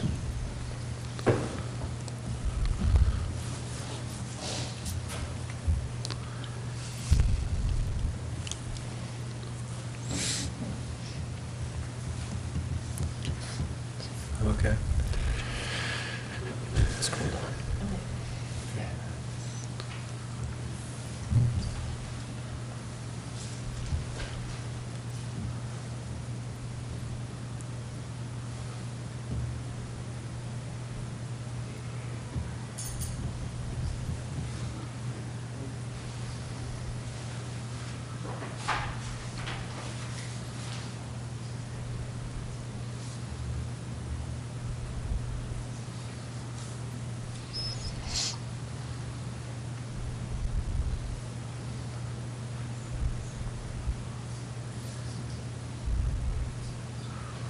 Question 2 at the end. Residential with a front yard setback 40 feet, which is what the applicant is requesting. We can get rid of the one, which is what the applicant is requesting. If that would make more sense, since they're now requesting 43.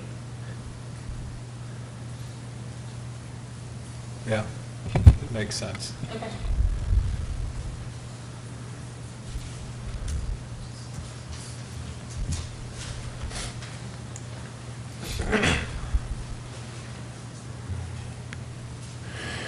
Can we add a number 1? The variance is not substantial. And I would get rid of that whole part about being zoned A2. Okay. since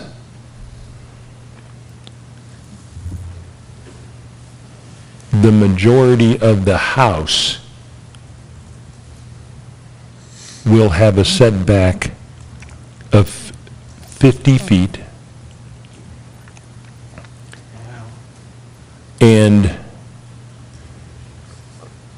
the only portion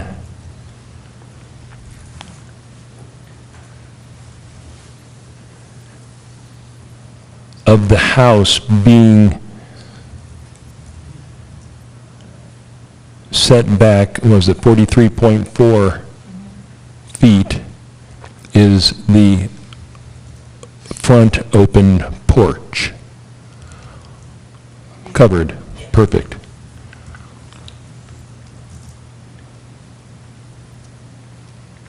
I would add right in front of setback where their front yard.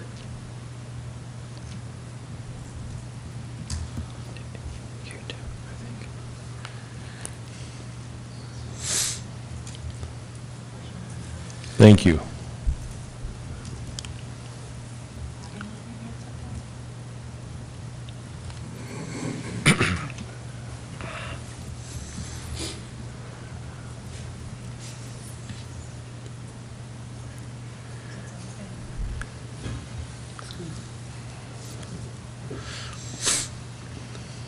And we don't need to make a comment to the left side, to the neighbor's property, because it's in compliance. Right.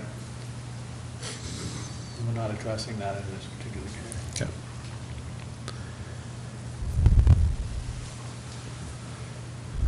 Now, on number 2, where you have 2 of the houses currently on Cedar Crossing Lane have non-conforming front yard setbacks of 17 and 40, where 50 is required, is that 17 true?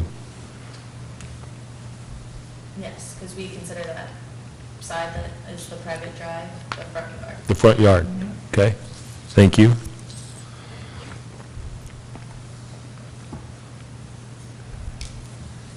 Was it 40 or 41?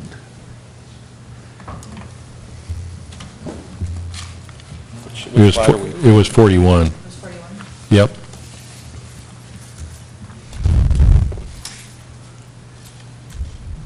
Well, that would be up in the body of it. Right next Where to it's- 17. That 40 is going to be 41. Yes. Perfect.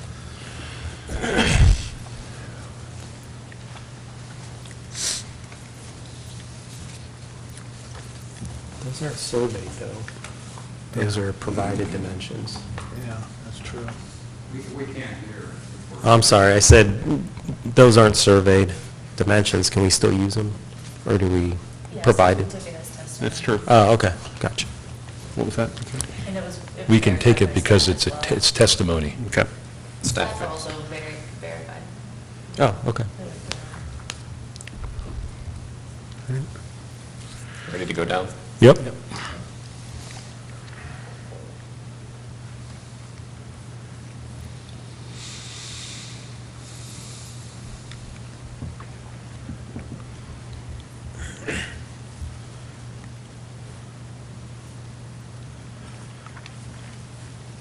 Okay. Ready to scroll? Yep.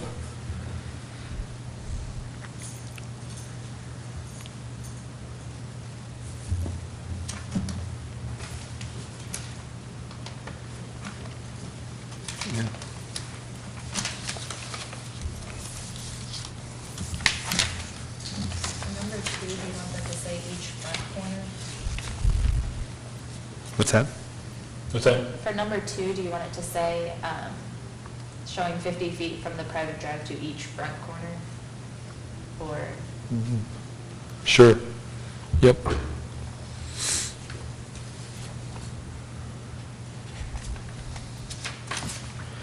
Do we want to take out number 3, the site plan, since they're, yeah, we can. Or do we want to keep, just delete the site plan portion? yeah, that's what I mean, Okay, I'm yeah. sorry. Okay.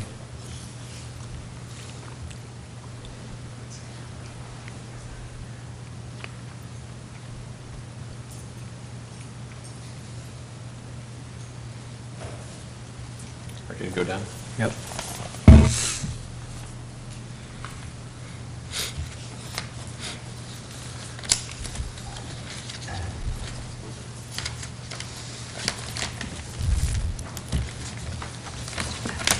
Can we get a motion on this case? I'll make a motion that we approve and journal BCA case 7-2018. Second. We have a motion and a second. Would the Secretary please call the roll? Mr. Nasilevich? Aye. Mr. Halpin? Aye. Mr. Haber? Aye. Mr. Graff? Aye. Mr. Sion? Aye. Who gave the second? Who seconded? Sorry. Okay.